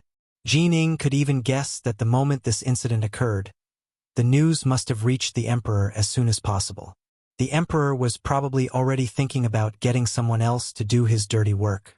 But he also didn't think about it. If the Duke of Loyalty had really met with an accident in Baiming's capital, the mercenaries wouldn't just let it go. At that time, no one would listen to their explanation, and a major battle would be unavoidable. Putting aside whether or not Baiming could win, at the very least, they would have lost the chance to destroy the Southern Ming Empire and contend for hegemony over the world. Jining did not believe that the emperor, who had always been wise and farsighted, would not be able to see such a simple logic. The reason he had not done so was probably because he was too afraid of the Duke of Loyalty and Courage and wanted him dead too much. Fortunately, at the last moment, Baiming had still sent out their troops. This action would at least win back some points and some trust. This was why Jining was gratified, but also why he was hesitant. Because this was only his own wishful thinking. He wasn't sure if Yang Chendong would think this way. If Yang Chendong blamed the assassination on him and killed him in a fit of rage, then given the current situation, even if the emperor was angry, there would be nothing he could do. This also meant that Jining's life was in Yang Chendong's hands. How could Jining not be afraid of this man who could decide his life and death with a single word? How could he not curry favor with him? Jining smiled obsequiously. Lu Gui and the others lowered their heads, not daring to meet Yang Chendong's gaze. The atmosphere in the room suddenly quieted down. I am very angry. It was still Yang Chendong who spoke first. He found the chair at the head of the group and sat down. His gaze fell on Jining and Lu Gui as he spoke. Yes, this Gong Gong can understand. Jining also spoke up. Duke of Loyalty and Courage. I can guarantee that this matter is definitely not His Majesty's intention. Otherwise, I wouldn't be here to negotiate with you. As for Dong Chunhua, who started the trouble, she will be severely punished. I can assure you of this. Jining had taken the initiative to throw Dong Chunhua out to express her attitude. She was saying that she had the same attitude as Dong Chunhua on this matter. Yang Chendong was quite satisfied with this attitude, but if this was the only benefit, he would definitely not agree. It's not enough. Jian Jie's words expressed his feelings. Yes, what else should I do? Please tell me, High Duke. As long as I can do it, I will do my best. Jining also knew that throwing out Dong Chunhua was not enough to appease Yang Chendong's anger, even though he was already a second-rank official of the imperial court. Jining's sensible behavior made Yang Chendong, who had been keeping a straight face, finally smile. It was easy to talk to smart people. At the very least, there was no need to waste so much time. All right, then I'll make a few requests. At the Dong residence in the capital, as the temporary emperor, Dong Chunhua had been in a rush to get close to him the moment he ascended the throne, and his life had been very smooth these last few years. Relying on his ability to see through the sun of heaven and doing many things to cater to him, he had been promoted again and again. There was now news that he would be replacing the imperial censor of the left, Chun Yi, in the imperial censorate. Although they were both second-rank officials of the imperial court, there were still some differences between the left and the right. One's words carried enormous weight while the other had to look at the other's eyes. When he had been promoted from left deputy imperial censor to right imperial censor, Dong Chunhua had been extremely satisfied. But it didn't take long for him to have more pursuits, causing him to completely forget his duties. Everything he did was completely behind the acting emperor. Sometimes he even had to play the role of the acting emperor. Now his efforts were about to be repaid. Finally, his dreams were about to come true.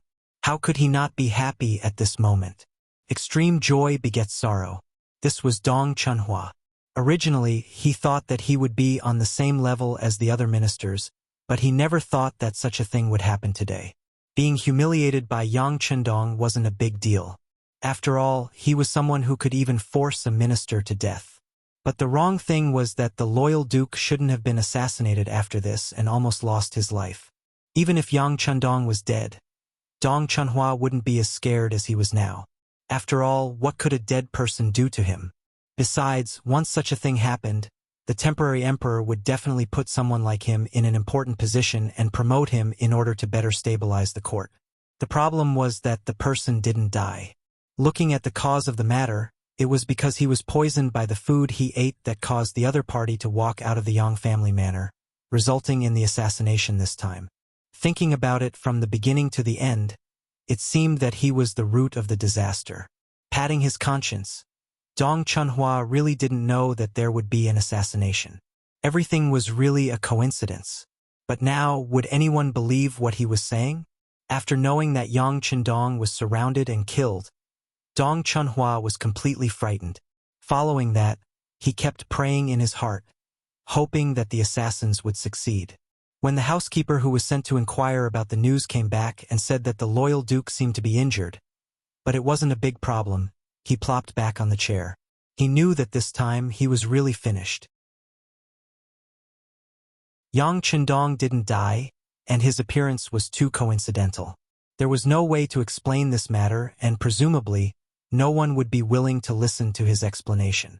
Even the temporary emperor wouldn't see him. Otherwise, wouldn't it mean that this matter was related to the emperor? Knowing that no one could save him, Dong Chunhua leaned on the chair like a stall. When the sky was already dark, suddenly, there was a huge commotion outside the residence. A group of embroidered uniform guards rushed into the residence like wolves and tigers. The person in the lead was the commander of the embroidered uniform guards, Lu Gue. Last time, a group of embroidered uniform guards also rushed into the Hu residence, but the leader was only a Baihu called Tong Lai. Now that Lu Gue had appeared, it was obvious that there was no turning back. Lu Gue flashed the driver's license in his hand. Then he looked at the flustered Dong Chunhua and said, "Master Dong, you are suspected of being involved in the murder of an important official. You are suspected of colluding with a foreign country. Now, please come with us." Since the charges had been laid out, Dong Chunhua naturally wouldn't admit it. He hurriedly shook his head and said, "No, it must be a misunderstanding. Everything is a misunderstanding. I want to see the emperor. I want to see the emperor." Dong Chunhua was still making a final struggle, but Lu Gue wouldn't give him such a chance. His eyes were cold as he shook his head. "Master Dong, you should save these words for the imperial edict and the cold torture instruments. Come, take him away." Dong Chunhua had been taken away. Could be foreseen that such a big thing had happened, almost taking the lives of Jining and the commander of the brocade guards. In addition, Dai Zong also had to take an evasive attitude. His future was already set in stone, and he would die without a doubt. At the same time, in the Yang Manor, the 9 members of the first guard who had died in battle were undergoing a solemn memorial service. Yang Chendong personally attended, his expression solemn. 2 years ago, he had dealt with the Minister of Justice, Yu Shiriyue. 2 years later, another second-rank official was also arrested because he had offended the Duke of Loyalty. Once this matter was out, Yang Chendong's reputation was once again expanded. It also caused more people to fear the Duke from the bottom of their hearts. Not long after this incident, the imperial edict eunuch in the palace went to the Hu residence and announced a series of appointments. He appointed Hu Zhongning as a member of the embroidered uniform guards, secondary 3rd rank. Hu Zhongning was originally a guardian, 5th rank, the right commander of the 5 cities military department, and the general guarding the Yongding Gate. This was the request that Yang Chendong had made to Jining. With this assassination attempt, he had made it clear that he did not trust the Baiming army. Only his own father-in-law could be trusted. In order to repair the relationship between the two sides, Jining expressed his agreement. However, this appointment still had to be reported to the emperor for the final decision. Now that the appointment had been announced, it was a sign that Zhu Qiyu was conceding. Yang Chendong was even more gratified. With these official positions and titles, if anything happened in the capital, the Hu clan would have the power to protect itself. There was no need to worry too much. In the imperial palace, Jining was still kneeling in the main hall, her head lowered as she faced Zhu Qiyu on the golden dragon throne. She had already listed all of Yang Qindong's new requests. Other than the last one, the Duke of Loyalty's request for the title of king, all of his other requests had been approved. But because this request had not been approved, Jining was forced to remain kneeling on the ground. Rise! Seeing that Jining had been kneeling ever since she had returned, Zhu Qiyu couldn't bear to see her kneeling. Today's incident had nothing to do with Jining, and not only that, she had almost lost her life. Jining gave her thanks and stood up, but she did not leave. She continued to stand with her head lowered. Although she said nothing, her desire for an explanation was obvious. It's impossible to make him king. I'm not as stupid as some people who try to bribe people by making me king of a different surname. Give him a reply. In order to show our sincerity, we can think of other ways to compensate them. Zhu Qiyu's words were resolute and decisive, and there was no room for discussion. There was one more thing that Zhu Qiyu didn't say. For someone like Yang Qindong, even if you gave him the title of king, he wouldn't be able to use it. It would only strengthen his reputation. Therefore, he would never do such a thankless thing. Understanding the emperor's meaning, Jining nodded. Although he was indebted to Yang Qindong for not killing him today, everything he had now was bestowed upon him by the emperor in front of him. Based on this, he was very clear about his position. Very quickly, Jining sent someone to convey the emperor's intentions. He tactfully rejected the request to be conferred the title of king, saying that the time was not right. Then, he proposed that, in the future, the supply of provisions to the first city could be transported from Tianjing to the capital. From there, they could directly leave Juyong Pass and pass through Shen Manor and Talu City. Northern Ming would not set up any obstacles, and the mercenaries would only need to pay the required amount of money to pass through.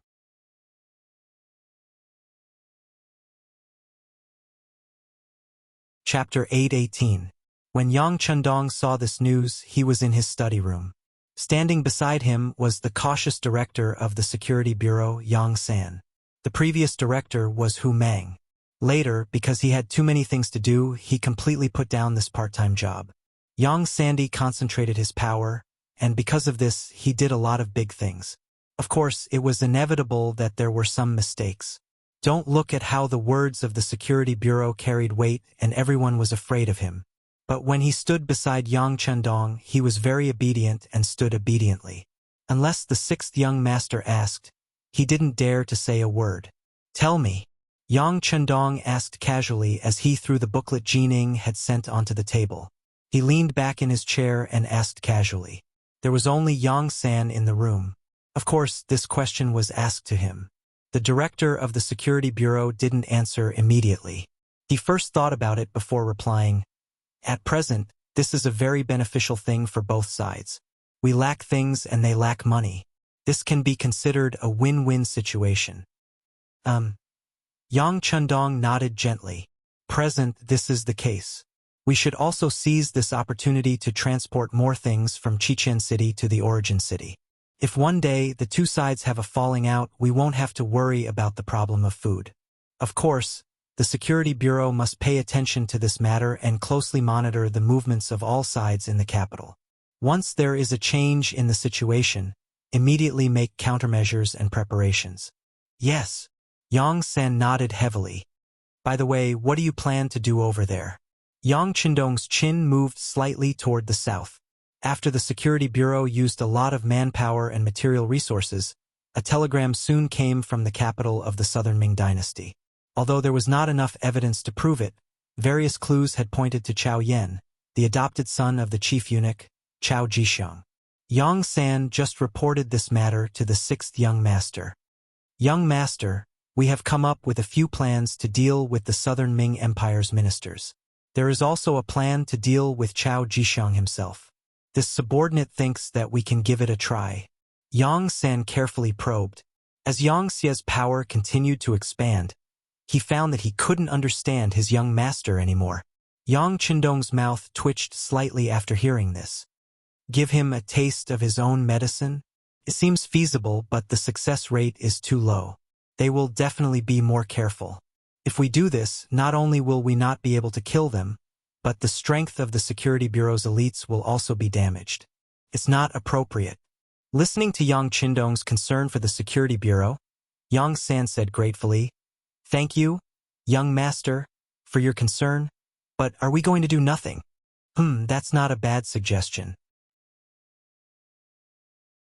Yang Qindong suddenly laughed. Yang San was stunned when he heard this. He just said it casually, but why did the sixth young master take it seriously? Yang Qindong seemed to see the hesitation on Yang San's face.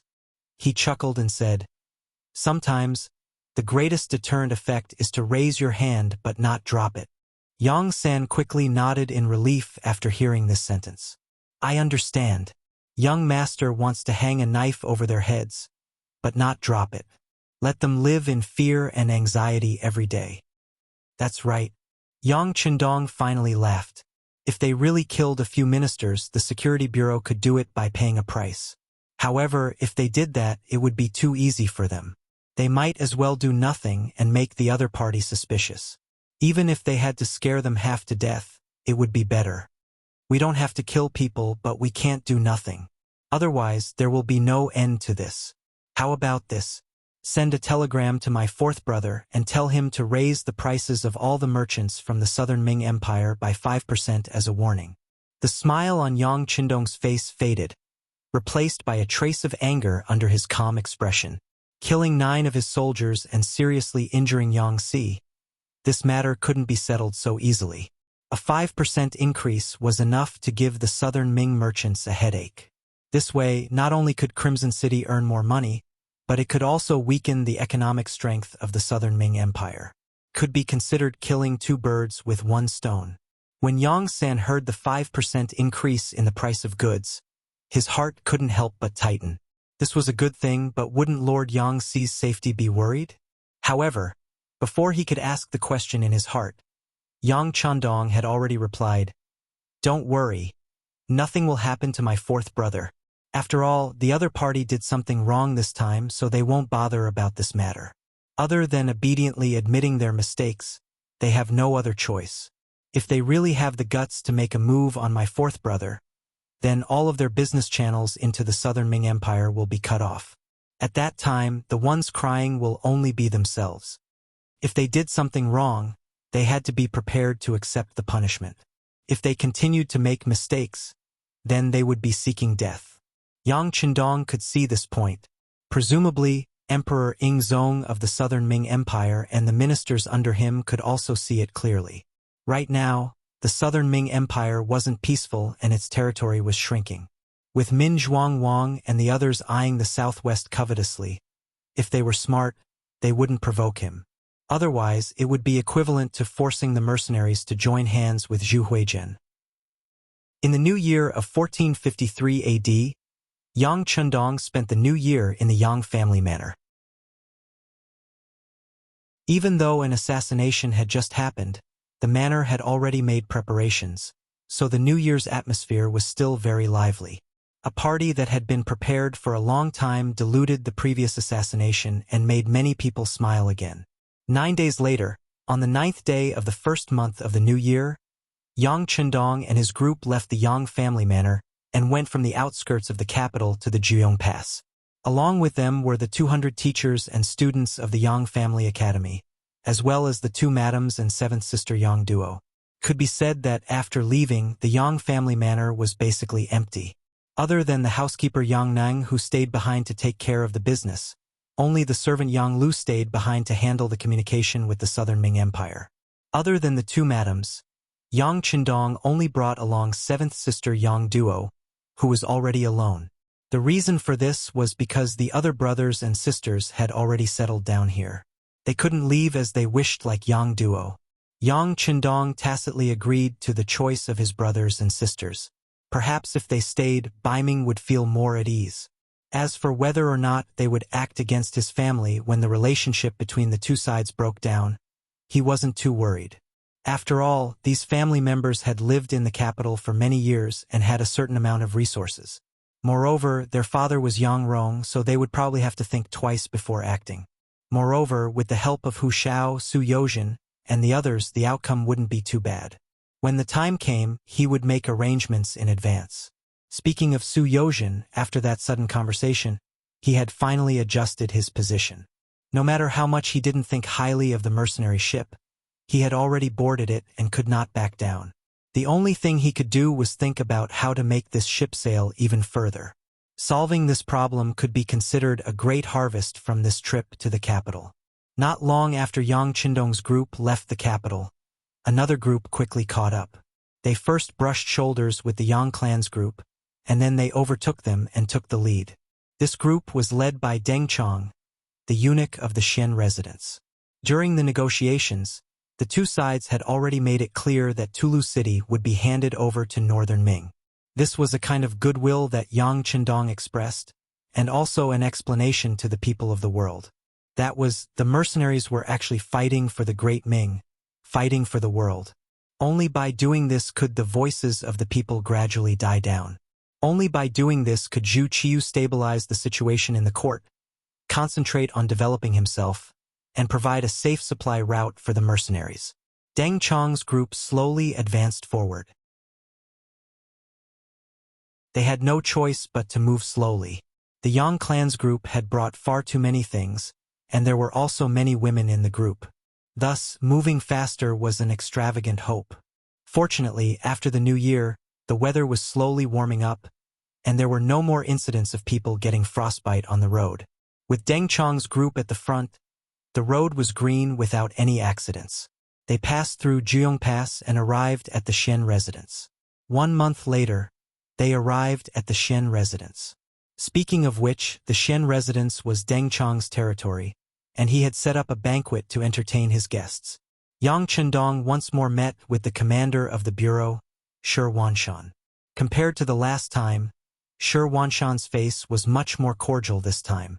After all, when he received the guests last time, he still had to consider the opinions of his superiors.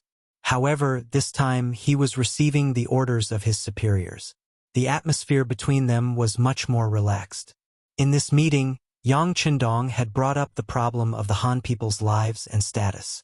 He had bluntly pointed out that the Han people should have been the strongest people in the world, and that all other races should serve the Han people. Anyone who made the lives of the people so miserable that they couldn't even solve the problem of food and clothing was a piece of trash that should be reprimanded by the people of the world. In response to Yang Qindong's words, Shi Wanshan could only smile apologetically and nod his head. He was only a general temporarily residing in the Xian residence. When it came to the lives of the people, there wasn't much he could do. But he could still see Yang Qindong's domineering aura from these words, and a thought flashed through his mind. It seemed that it was a blessing for the Han people for such a person to become the ruler of the Han people. Naturally, this thought only flashed through his mind. He was now a second-rank general in the Baiming army. Since he was paid by others, he had to work for them. This was a principle that hadn't changed since ancient times.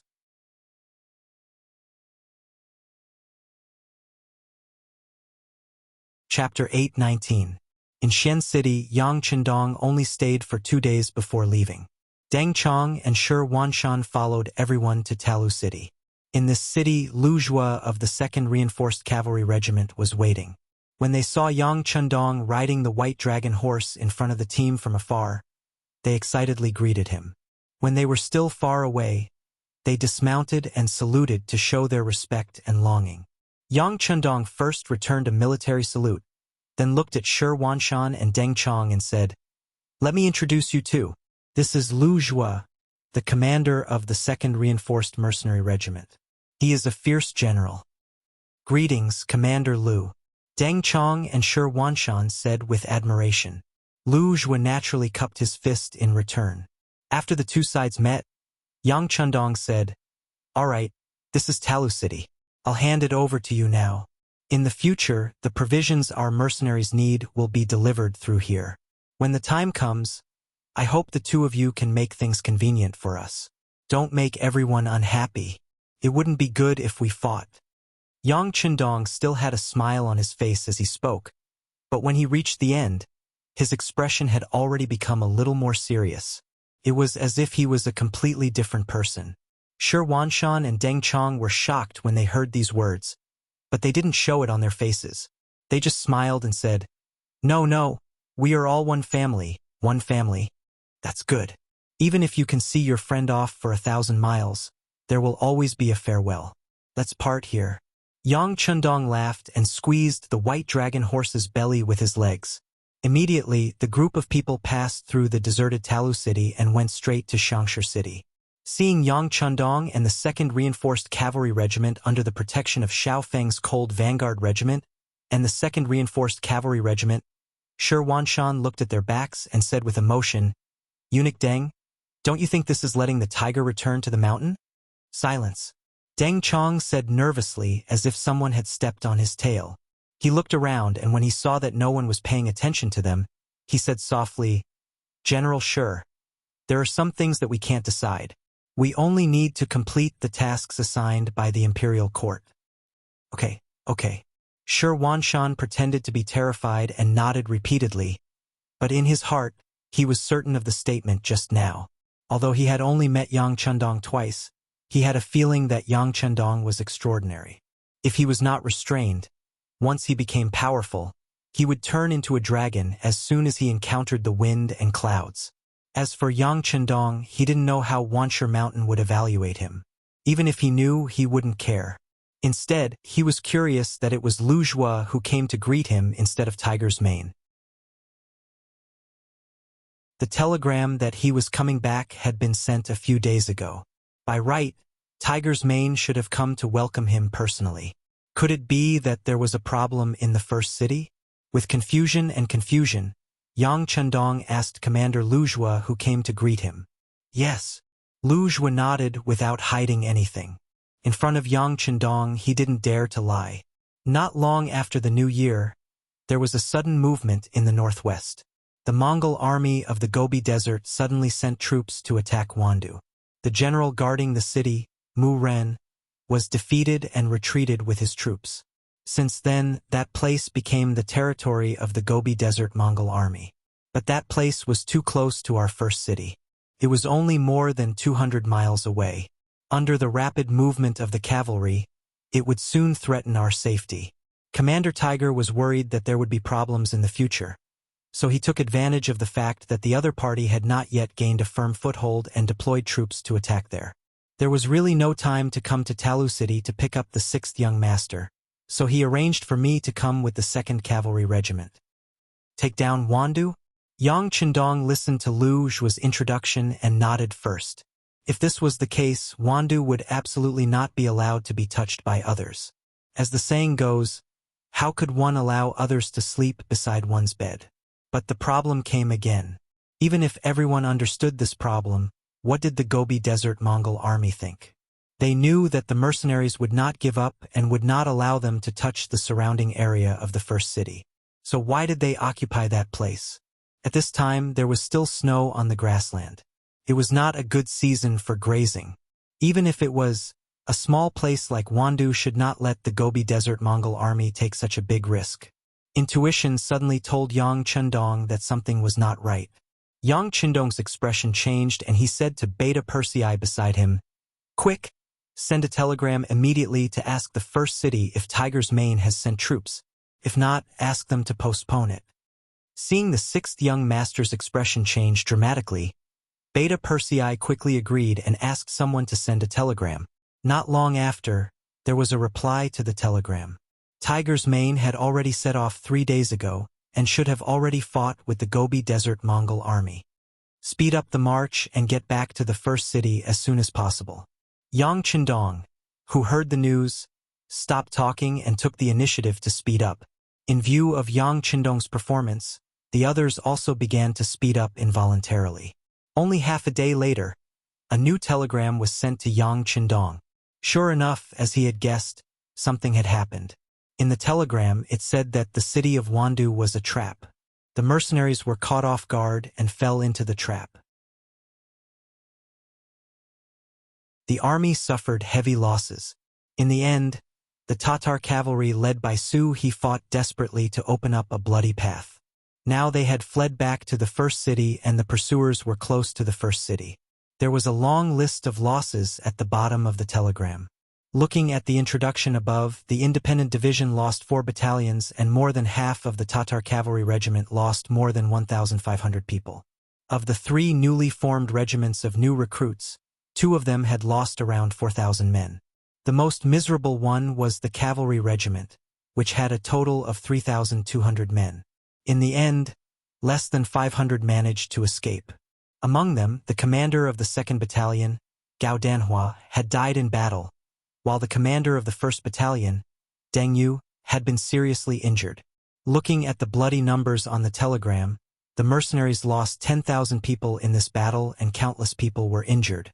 Yang Qindong's face was terrifyingly gloomy at this moment. After 6 to 7 breaths, he suddenly raised his head and said fiercely, "Reinforce the 2nd Cavalry Regiment. Leave 2 battalions to escort the madams back to the first city. The remaining battalion will pull the wooden carriage and bring Commander Xiaofeng's Cold Vanguard Regiment to the first city with me." 10,000 people were killed in the battle and countless people were injured. This was the largest number of casualties since the mercenaries were established. At the same time, it could be considered a serious injury. However, what was even more terrifying was that the current origin city was already in danger. If the city was in danger, he was afraid that such a long time of effort would be in vain. This was definitely not what Yang Qindong wanted to see. After the order was given, the carriage was dismantled into pieces of wooden planks. On them sat the Cold Vanguard soldiers who held the 95 style. Fortunately, there was heavy snow on the road. With the help of the snow, it was not difficult to pull them up. At this moment, Xiaofeng's Cold Vanguard Regiment had 1,300 people and Ma Xiongxian's Reinforced Battalion had 1,000 people. A total of 2,300 people flew toward the first city. At this time, in the first city, Tiger's mane looked haggard and his face was very ugly. He, who had been with the young master for the longest time, had always wanted to use his strength to prove himself and tell others that he did not rely on his qualifications to become the leader of a division. It could be said that this idea was good, but because he was too eager and too anxious, when he saw that Huan city, which was only 200 li away, had changed hands, he did not even wait for Yang Qindong to arrive before he began to mobilize his troops. Or rather, he did not want to wait for the return of the 6th young master. He just wanted to fight a beautiful battle to prove himself. However, he never expected that he would return in defeat. 10,000 soldiers died in battle, countless were injured, and the first city was in danger of being surrounded. The scouts at the front had already sent news that the Mongolian army in the desert had already arrived outside the city. They were less than 20 miles away from the greenhouse plantation. The generals below were all asking for instructions on what to do. Although the greenhouse plantation was only a mere 2,000 mu of land and was really nothing, it was arranged by the 6th young master to be planted. The vegetables that appeared in it once made the Mongolian people call the god of war the messenger of the immortal heaven. It was already a symbol, and the symbolic meaning was greater than the actual meaning. Such a place absolutely could not be lost. Otherwise, without waiting for the 6th young master to scold him, Tiger's mane would not be able to get over this hurdle in his heart. Men, bring out the 6 firearm battalions of the independent division. The others will guard the city. Even if I die on the battlefield, you are not allowed to open the city gate and take a step out of the first city. Tiger's mane made up his mind. Since the bad situation was caused by his poor command, then he had to personally stand up and solve this problem. Although he did not know if he could do it, at least he would use all his strength and even pay with his life. Yang Qindong was not here, so the commander of the army in the city was Tiger's mane. In this aspect, even Yu Mian could not be compared to him. He gave the order. Even if the officers below had different opinions, they could only endure it. There was strict discipline in the army. Once the commander gave a military order, even if it was wrong, they had to carry it out. Everything had to wait until the war was over. When the conclusion was made, everyone would have the freedom to express their own opinions. Leaving Commander Su He to guard the city, Tiger's mane led 6 battalions of firearm soldiers out of the city. When he arrived at the greenhouse plantation, the enemy was already less than 5 miles away from him. Everyone find a suitable formation. As long as the enemy dares to come, beat them all back. Tiger's Mane put his hands on his waist and roared with a cold face at Vice Commander Xian Honghai and the 6 battalion commanders. 6 battalions, more than 2,000 soldiers armed with Type 81 rifles spread out in units, forming a huge temporary battlefield. The straight line of the battlefield reached a distance of several miles. The mercenaries set up a strict formation, and the enemy on the other side also stopped in their tracks. They did not immediately launch an attack. Instead, they set up camp, buried pots and cooked rice, and put on an unhurried appearance.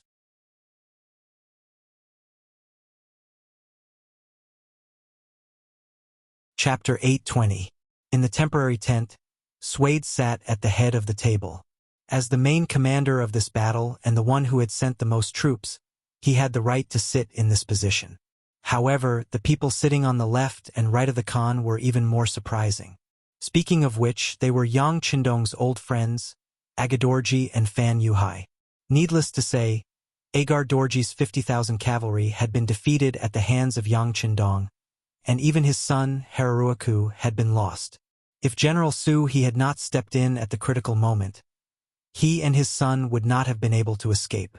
However, when they were completely safe and no one could threaten them, when the father and son were finally reunited, not only were they not grateful to Su He, they even scolded him for being disloyal after drinking. This strange father and son even blamed Su He for their defeat, believing that it was because he was greedy and afraid of death that he did not fulfill his responsibilities, which led to the final defeat. They had been brooding over this matter and had been looking for an opportunity to take revenge. It was at this time that they encountered another cavalry unit on the grassland. Both sides immediately got on their horses and carriages, as if they were going to fight. But in the end, they did not fight because the other party's general took the initiative to come out and say that he wanted to have a good talk with them. From afar, Agar Dorji noticed that the enemy had about 15,000 cavalry, which was about the same as his own army. But the difference was that he had brought some defeated soldiers and some men who had just been abducted from all over the grassland. Once the battle started, he wasn't completely sure how much combat strength they could exert. He wasn't even completely sure if they would turn around and run away when the battle started. With such an army, it was naturally best to avoid a fight if possible. Just like this, Agar Dorji met with the enemy General Fan Yuhai in front of the two armies. Through their conversation, he learned about the other party's background. Unexpectedly, the other party was also a defeated army that had escaped from the Jiaoji kingdom in the south of the Great Ming dynasty. Even the other party's cavalry was mostly captured and plundered along the way, which was very similar to his own. However, this was not the end of it. What was even more similar was that they had both been defeated by Yang Qindong. At this time, the two sides had found a common language, and for a time, they hit it off and regretted that they had not met earlier. What was even more rare was that this general called Fan Yuhai took the initiative to lower his status, stating that as long as they could defeat Yang Qindong's mercenaries, he was willing to respect Agar Dorji, which made the latter very happy. Originally, he thought that he had lost his main army, and he did not know how long it would take for him to rise again. Who would have thought that an opportunity appeared so soon?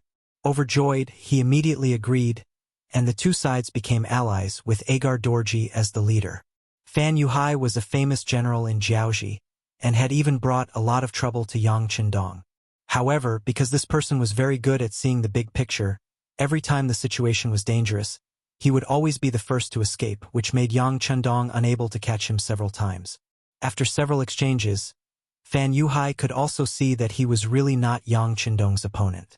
Although he was a proud person and usually did not put others in his eyes, he had to admit in his heart that whether it was the grasp of the battlefield or the fighting strength of the army, he was indeed inferior to Yang Qindong. Fan Yuhai could not help but feel like he was born in the east. Then, he made an important decision, and that was to leave the south and go to the north. He heard that the grasslands there were fertile and very suitable for raising horses. Moreover, the people there were more martial spirit because of the climate and environment. In his eyes, these conditions were undoubtedly very tempting. With his ability and wisdom, It should not be a problem for him to carve out a piece of the world and create the strongest cavalry in the world. With these thoughts in mind, Fan Yuhai set off. After passing through dense forests and mountains, they finally arrived at the grassland after suffering countless hardships. However, he soon realized that there was a huge difference between what he had heard and the actual situation. Who said that grasslands had to be fertile? Most of the places he saw were deserts, and the degree of desolation shocked him several times. It was said that the south was a barren land, but in Fan Yuhai's eyes, it was far inferior to this boundless desert. However, since he had already made his choice, Fan Yuhai certainly wouldn't turn back. He could only make up his mind and continue to walk forward. Along the way, he also encountered some small tribes. Of course, he would snatch whatever he could and take whatever he could. This allowed him to expand his original 5,000 elite soldiers to the current 15,000. The army grew stronger and finally walked out of the desert and into the grasslands. Then, he met Agar Dorji and learned more about this place. Fan Yuhai, who had always been known for his forbearance and intelligence, immediately decided to form an alliance with him and even respect him. He did not make such a decision because he was sincerely submitting to him. Instead, he wanted to use this opportunity to inquire about more things and understand more about the situation in this place. How could Agar Dorji know about this? Fan Yuhai being so obedient and tactful made him happy. At the same time, he answered almost all of Fan Yuhai's questions and explained the situation of this grassland without much effort. Fan Yuhai kept a smile on his face, but only the heavens knew how shocked he was in his heart. He lamented his bad luck to meet Yang Qindong here, and at the same time he also lamented the speed at which Yang Qindong developed. Of course, there was also a voice in his heart that told him that this was his chance to turn the tables. Generally speaking, Fan Yuhai wanted to turn the tables not only because he had been defeated time and time again by Yang Qindong, but also because he wanted to get back at Yang Qindong. It was also because he realized that the forces here were intertwined with each other and were mainly cavalry. This way, they could greatly suppress the power of the muskets. Wasn't this an environment that could greatly reduce the strength of both sides exactly what he wanted? With the idea of turning the tables, Fan Yuhai began to think. He proposed the idea of allying with the Mongol tribes of the Gobi Desert to deal with the mercenaries together. At first, Agar Dorji did not agree with this idea. First, their relationship was not good. Back then, he had wanted to snatch Sud Khan's daughter to be his daughter-in-law. Second, his strength was not as good as Sud Khan's, and if they formed an alliance, it would be difficult for him to take the lead. This was something that Agar Dorji, who was used to having his entire army move at a single command, could not accept. Who was Fan Yuhai? He was the best at reading people's minds. He quickly found Agar Dorji's concerns and said that no matter who the alliance was, he was willing to respect them. At the same time, he also said that he was willing to persuade Sud Khan. Once they succeeded, they would join forces to attack the mercenaries. If they won, it would be easy to share the benefits. If they lost, it would be fine. Once the opportunity was right, they could swallow the Mongol tribes of the desert. There was a large amount of land there, and countless horses and sheep. It was enough for them to rise from the ashes. After some persuasion, Agar Dorji saw hope again and finally agreed. Fan Yuhai also followed the direction that Agar Dorji pointed to. After entering the Mongol tribes of the desert, he quickly convinced Sud Khan. It was also easy to find an excuse. He directly said that the strength of the mercenaries was a threat to the existence of all the grassland tribes. In addition, he allowed Agadorji's tribe to continue to grow, so he might as well call them over to watch over them. If there was a chance, he could directly devour the cavalry under his command. This was also a way to strengthen himself. After some consideration, Sud Khan agreed to this decision. Just as Fan Yuhai said, he did not want to see the mercenaries grow stronger and become a threat to himself. He also wanted to swallow Agar Dorji's tribe completely. In the end, he agreed. At this point, the alliance of the three forces was quickly formed under Fan Yuhai's guidance. The next step was to choose the location of the battle. After some investigation, Wandu was the most suitable place. The battle that Fan Yuhai had planned was about to begin. As expected, Tiger's Mane was tricked and was heavily injured. The myth of the mercenaries being invincible was broken. In the tent, Sud Khan was sitting in the main seat, his face full of joy.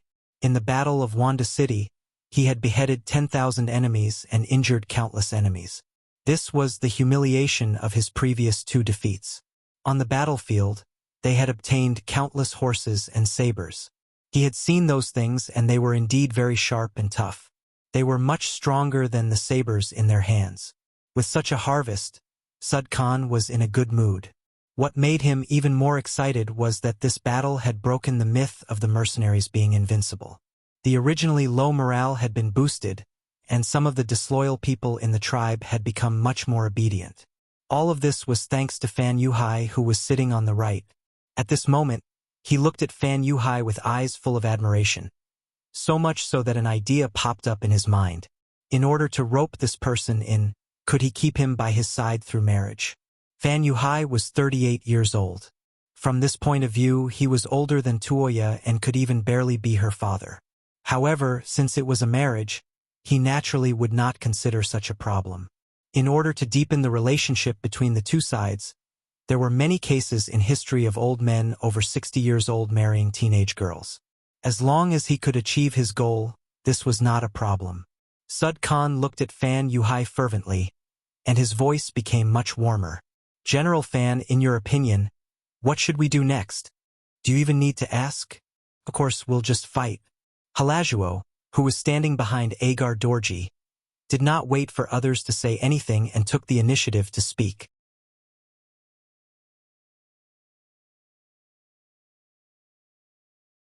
Chapter 821. For his son's rude behavior, Agar Dorji didn't think it was wrong at all. On the contrary, he nodded approvingly. My son is right. Now that we have defeated the mercenaries, the scouts have also sent news that the number of mercenaries in the beginning city is less than 10,000. This is the best time for us to follow up the victory.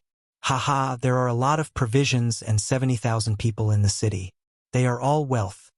As he spoke, Agar Dorji already had a greedy look on his face. It was exactly the same as Harar Dorji behind him. They were indeed father and son. Yes, Sud Khan also nodded after hearing this. He also had the same opinion. In his opinion, since they could severely injure more than 10,000 mercenaries before, then the 10,000 wounded people in the city were not a concern. Among the 3 people in the alliance, 2 of them nodded. Logically speaking, they had set the rules for this matter. But for some reason, Fan Yuhai didn't say anything, and the 2 of them didn't rush to give orders. Because Fan Yuhai didn't say anything, the atmosphere in the tent slowly became quiet. In the Battle of Wanda City, this person had proven his ability with practical actions. At this moment, everyone looked at him respectfully, waiting for his final decision. Among the crowd, only Harar Dorji had a look of impatience. In his opinion, Fan Yuhai was nothing special. He was just lucky and defeated the mercenaries once. This didn't prove that he was the best. However, even his father didn't say anything.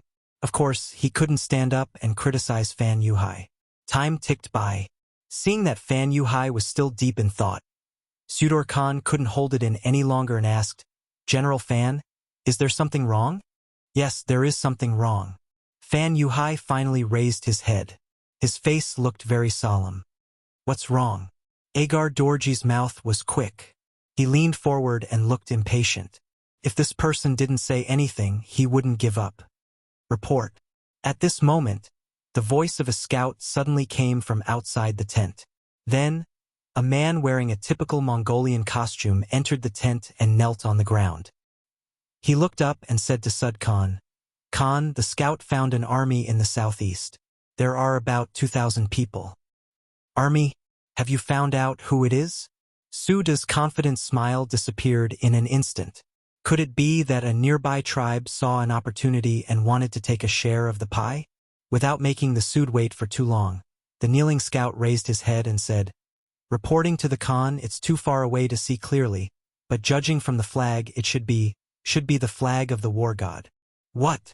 At this moment, not only did Suder yell out in surprise, Even Agadorji, who was sitting on the left, had a look of shock on his face. When ancient armies marched to war, they would each have their own flag, just like mercenaries.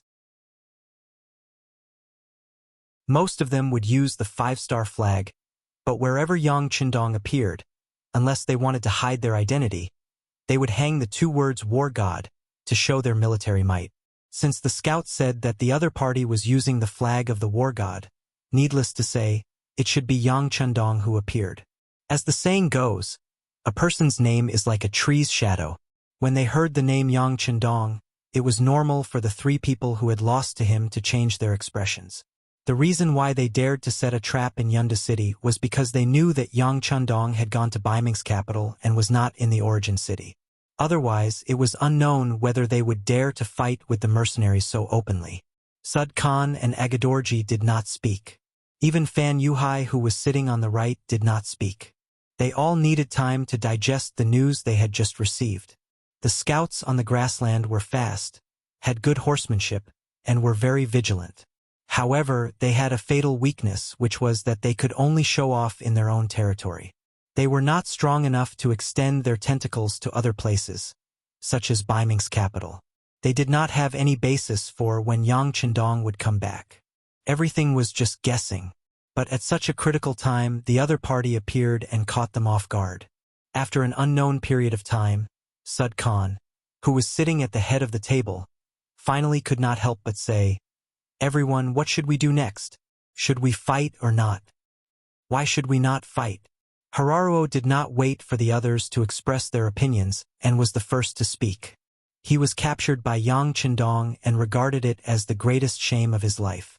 Even in his dreams, he was thinking about how to turn the tables. Now that they had finally grasped the advantage, if they retreated just because they heard a name, wouldn't it prove that they were afraid of the great Ming's loyal duke? If they did not even have the courage to fight, how could they talk about revenge? Shut up. Unlike before, when he allowed his son to interrupt, Agar Dorji finally scolded and then closed his mouth tightly. Back then, the 50,000 soldiers were defeated by Yang Qindong. This was indeed a shadow in his heart, a shadow that could not be erased and even made him afraid when he thought of it. Seeing Agar Dorji's performance, Sud Khan was very disappointed. Previously, he was so fearless and looked like he was going to attack the first city. Now, just a name scared him to this extent. If such an ally wanted to achieve great things, it could only be a joke. Since he didn't have much hope for Agar Dorj, Suede could only look at Fan Yuhai. Fan Yuhai was calm and collected, so his decisions were highly valued. Fan Yuhai was indeed deep in thought at this moment. His understanding of Yang Qindong was no less than Suda and the others. In fact, he knew more. Because of this, he was very clear about what kind of ability this person had. To be honest, he was not prepared to fight with Yang Qindong because he did not have the slightest confidence in winning. Sud Khan was still Agar Dorji. Although he also had a large number of soldiers, they were all cavalry. However, when facing Yang Qindong, would he be able to display his full strength? Sud Khan felt that it was impossible. It was not easy for him to have the courage to rush up and not run away. A real man knows when to yield and when to stand tall. Since he knows that he can't win, then he won't fight. In any case, the battle had just begun. If he wanted to fight, there would be many opportunities in the future. Let's retreat. The advantage of cavalry is in charging on the battlefield, not sieging and conquering. This time, the other party is prepared, so it will be difficult for us to gain any benefits. Since that's the case, it is better to wait for the other party to attack us. In that case, in a mobile battle, the power of their guns will be reduced to the minimum, which is the most beneficial for us. After thinking for a while, Fan Yuhai finally made a decision. After hearing this, he could even hear Sud Khan and Agar Dorji heaving a sigh of relief. Good. Since that's the case, I also agree to withdraw. Just as Agar Dorji finished speaking, Sud Khan nodded. Since that's the case, we will retreat to Wanda City first and look for an opportunity. The Mongol Alliance army, who had been eyeing the first city covetously and wanted to destroy the first city, retreated. When Yang Qindong arrived with Xiao Feng's cold vanguard regiment, he saw the other party retreating. Sixth young master, Should we charge up? Ma Xiangshan's eyes were filled with killing intent as he asked excitedly. No need. Yang Qindong shook his head. Xiao Feng's cold vanguard regiment had just come into contact with warhorses, so their horsemanship training still needed to be strengthened. At this time, they gave up the advantage of guns and charged up. Even if they fought, they would not have much chance of winning. Once they forced the other party, they might be bitten back. This was not what he wanted to see. Right now, stabilizing the situation in the first city and restoring the fighting power of the soldiers was the right thing to do. As for the enemy in front of him, he would let them be proud for 2 days. The enemy retreated. Yang Qindong did not intend to chase after them. He brought the somewhat disappointed Xiao Feng's regiment and Ma Xiangshan's battalion back to the first city. At the city gate, in the cold weather, Tiger's Mane was kneeling naked with a few dried branches tied to his back. Behind him, there was a group of officers kneeling. Among them, Su He, Zhui Feng, and the others were also in the crowd. Hee. Seeing this scene, Yang Qindong could not help but laugh out loud. He actually played the game of carrying a bramble and asking for forgiveness. This made him feel like crying and laughing. Yang Qindong, who was riding on the white dragon horse, actually laughed. This scene was seen by some officers and they did not know what to do. After such a defeat, shouldn't the sixth young master be angry, or even very angry? What was the meaning of this smile? No one could see through Yang Qindong's meaning and thoughts. All they could do was to lower their heads even more. They just hoped that the sixth young master would not notice them. After all, losing a battle was not a glorious thing. If they were remembered at this time, wouldn't they be asking for trouble? Everyone knelt on the ground and did not say a word. It was not until Yang Qindong led the army to the city gate that he looked at the kneeling people that he finally opened his mouth and said, "What? Is this how you welcome me?" Facing Yang Qindong's questioning, no one dared to remain silent, especially Tiger's Mane, who had the highest military position. He was the first to raise his head and said with a pained expression, "Young master, we did something wrong. Please punish me." All right. Victory and defeat are common in war. After all, we didn't lose the city.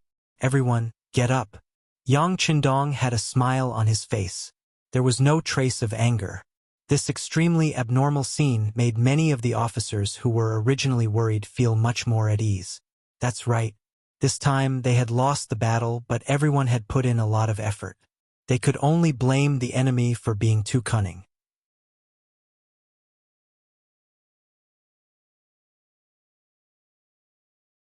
Chapter 8:22. Under Yang Qindong's signal, Beta Persei also found a military coat and put it on Tiger's Mane. Then, everyone followed the sixth young master into the city. Although they had only been away for 3 months, the atmosphere in the city had changed. It was not as noisy as before. Even the number of people walking on the streets seemed to have decreased a lot. This was the reaction and result after a defeat. Yang Qindong saw this, but he did not say a word. The team arrived at the Yang mansion. After Xiao Feng's group was settled in the barracks, Tiger's Mane, Windchaser, and Su He all knelt on the ground. They were smart enough to know that this was the time for the sixth young master to punish them. Yang Qindong did not reprimand them in front of so many people because he wanted to save them face. After all, they were all leaders. If they were scolded too harshly in front of their subordinates, it would not be beneficial for them to lead and command troops in the future. Since there were no outsiders, Yang Qindong casually found a chair and sat down. He glanced at the 3 people kneeling on the ground and said, "Tell me, what's going on?" Although he knew from the telegram that they were defeated, it did not explain what had happened. Without understanding, there was no right to speak. Yang Qindong wanted to know how the other party defeated Tiger's Mane and the others. After all conspiracies and tricks depended on one's own strength in the end. It was like a 3-year-old child. No matter how good he was at scheming, it would be difficult for him to defeat a 20-year-old strong man. "It's like this," Tiger's Mane said. Su He and Windchaser added on. The process of the matter was clearly shown in front of Yang Qindong. The Mongols of Gobi Desert suddenly launched a large-scale attack on Wandu. To the outside world, the reason was that they had betrayed the Mongols of Gobi Desert. They were here to seek revenge. Mu Run, the general of Yundu, who had a guilty conscience and whose military strength was far inferior to the other side, wisely chose to leave and give up the city. After the news spread to the beginning city, Tiger's Man gathered the officers for a meeting. After discussion, they finally decided to take down Wanda City to reduce the threat that could threaten their existence at any time. After the decision was made, the corresponding military plan was carried out. The Independent Division was the main offensive force. Vice Division Commander Xian Honghai led 8 battalions and the 1st New Recruit Regiment to carry out the mission. On the left, the 1st Cavalry Regiment was the main offensive force. Regiment Commander Zhue Feng led the 1st New Recruit Regiment and the 2nd New Recruit Regiment followed. On the right, the Tatar Cavalry Regiment was the main offensive force. Regiment Commander Su He led the 3rd New Recruit Regiment followed. A total of 16,000 people launched a fierce attack on the city. Division Commander Tiger's Man would lead the remaining 8 battalions of the Independent Division, as well as Su Yunxing's Reconnaissance Battalion and Logistics Battalion to stay behind. They would be in charge of the security of the city and the supply of the army. Even 3 new regiments were sent out. This in itself was enough to explain the problem. This was originally a training operation. It was to bring the new recruits to experience the atmosphere of the battlefield, so that they could adapt to this environment faster and better. It was just a Wandu city, facing the Mongol troops of the Gobi Desert who had been defeated by them again and again. No one put them in their eyes. And the facts also proved that it didn't take long to take down Wanda City. The army just charged and scared the enemy away and occupied the city. And all the changes began to happen from this moment. Just as the army occupied Wanda City and was cheering for victory, suddenly, one explosion after another sounded in the city, followed by flames that soared high into the sky. The unprepared mercenaries were hit head-on. The explosion and flames devoured their lives and disrupted their battle formation. After the event, the number of soldiers who were burned to death by the explosion was close to 5,000. Other than that, there were at least 2,000 soldiers who were injured or burned. The chaos didn't end there. After the explosion and flames, countless Mongol cavalry appeared from all around Wanda City. They fired their bows and charged forward like a tornado in the desert. Without any preparation, the soldiers didn't know their generals, and the generals didn't know their soldiers. In the chaotic battlefield, facing the sudden appearance of the Mongol cavalry, the mercenaries panicked. On the battlefield, there was a one-sided situation, and a one-sided massacre had begun. At this point, Tiger's Mane raised his head and looked at the silent Yang Chendong and said, "The generals are still very brave. Many of the soldiers who were burned took the initiative to take up the role of providing cover. For example, Gao Danhua, the 2nd Battalion commander of the 1st Cavalry Reinforced Regiment, was in the sea of flames. More than 40% of his body was burned, but he still raised his sword and led the soldiers to charge at the enemy. In the end, he died on the battlefield. In this battle, we lost 10,000 soldiers and more than 4,000 were injured. Young master, it's all my fault. I made a mistake in my command. Please punish me." At the end of his speech, Tiger's Mane knocked his head on the ground again and again. Soon his forehead started to bleed, drop by drop. Enough! In the dull hall, Yang Chendong's roar finally came out. "You are not sorry to me, but to the soldiers who died on the battlefield. Do you know how many families their deaths brought pain that can't be erased for a lifetime?" With this roar, Tiger's Mane didn't dare to make a sound. He just lowered his head and cried. Wind-chasing Wolf and Suhi, who were kneeling on the side, also looked very gloomy. This time, Hu Mang, who was the commander of the army, was mainly responsible. But as his deputy, he didn't stop it and didn't find the problem. He was also guilty. The room became quiet again. After Yang Chendong shouted, his chest kept rising and falling. It was obvious that he was really angry. Beta Persei saw all of this and was also very worried. He stepped forward and whispered, "Young master, take care of your body. It's bad for your body to be angry." Sigh. Yang Chundong sighed and then waved his hand. Forget it. This time you are indeed responsible. But where did the fire come from? How did the Mongolian tribe in the north set you on fire? This is the main reason. Let me ask you, have you found out the reason? Ah, no. Tiger's mane raised his head again, but the shame on his face was even heavier. This result seemed to be within Yang Chindong's expectations. He could also understand. After losing to such an extent, everyone was only thinking about how to defend the city. How could they have time to think about other things? He didn't say anything about it and just summed up this defeat. The three of you are senior officers. Each of you will be recorded with a major demerit and your salary will be deducted for a year. If you commit the same mistake again, you will be removed from the military. Do you have any objections? No. Tiger's mane and the other two couldn't help but tremble when they heard this. That was a major demerit. This was a very serious warning. According to the rules, if they committed the same mistake again within a year, they would have no chance to be in the military. However, compared to the soldiers who died, this result was not so hard to accept.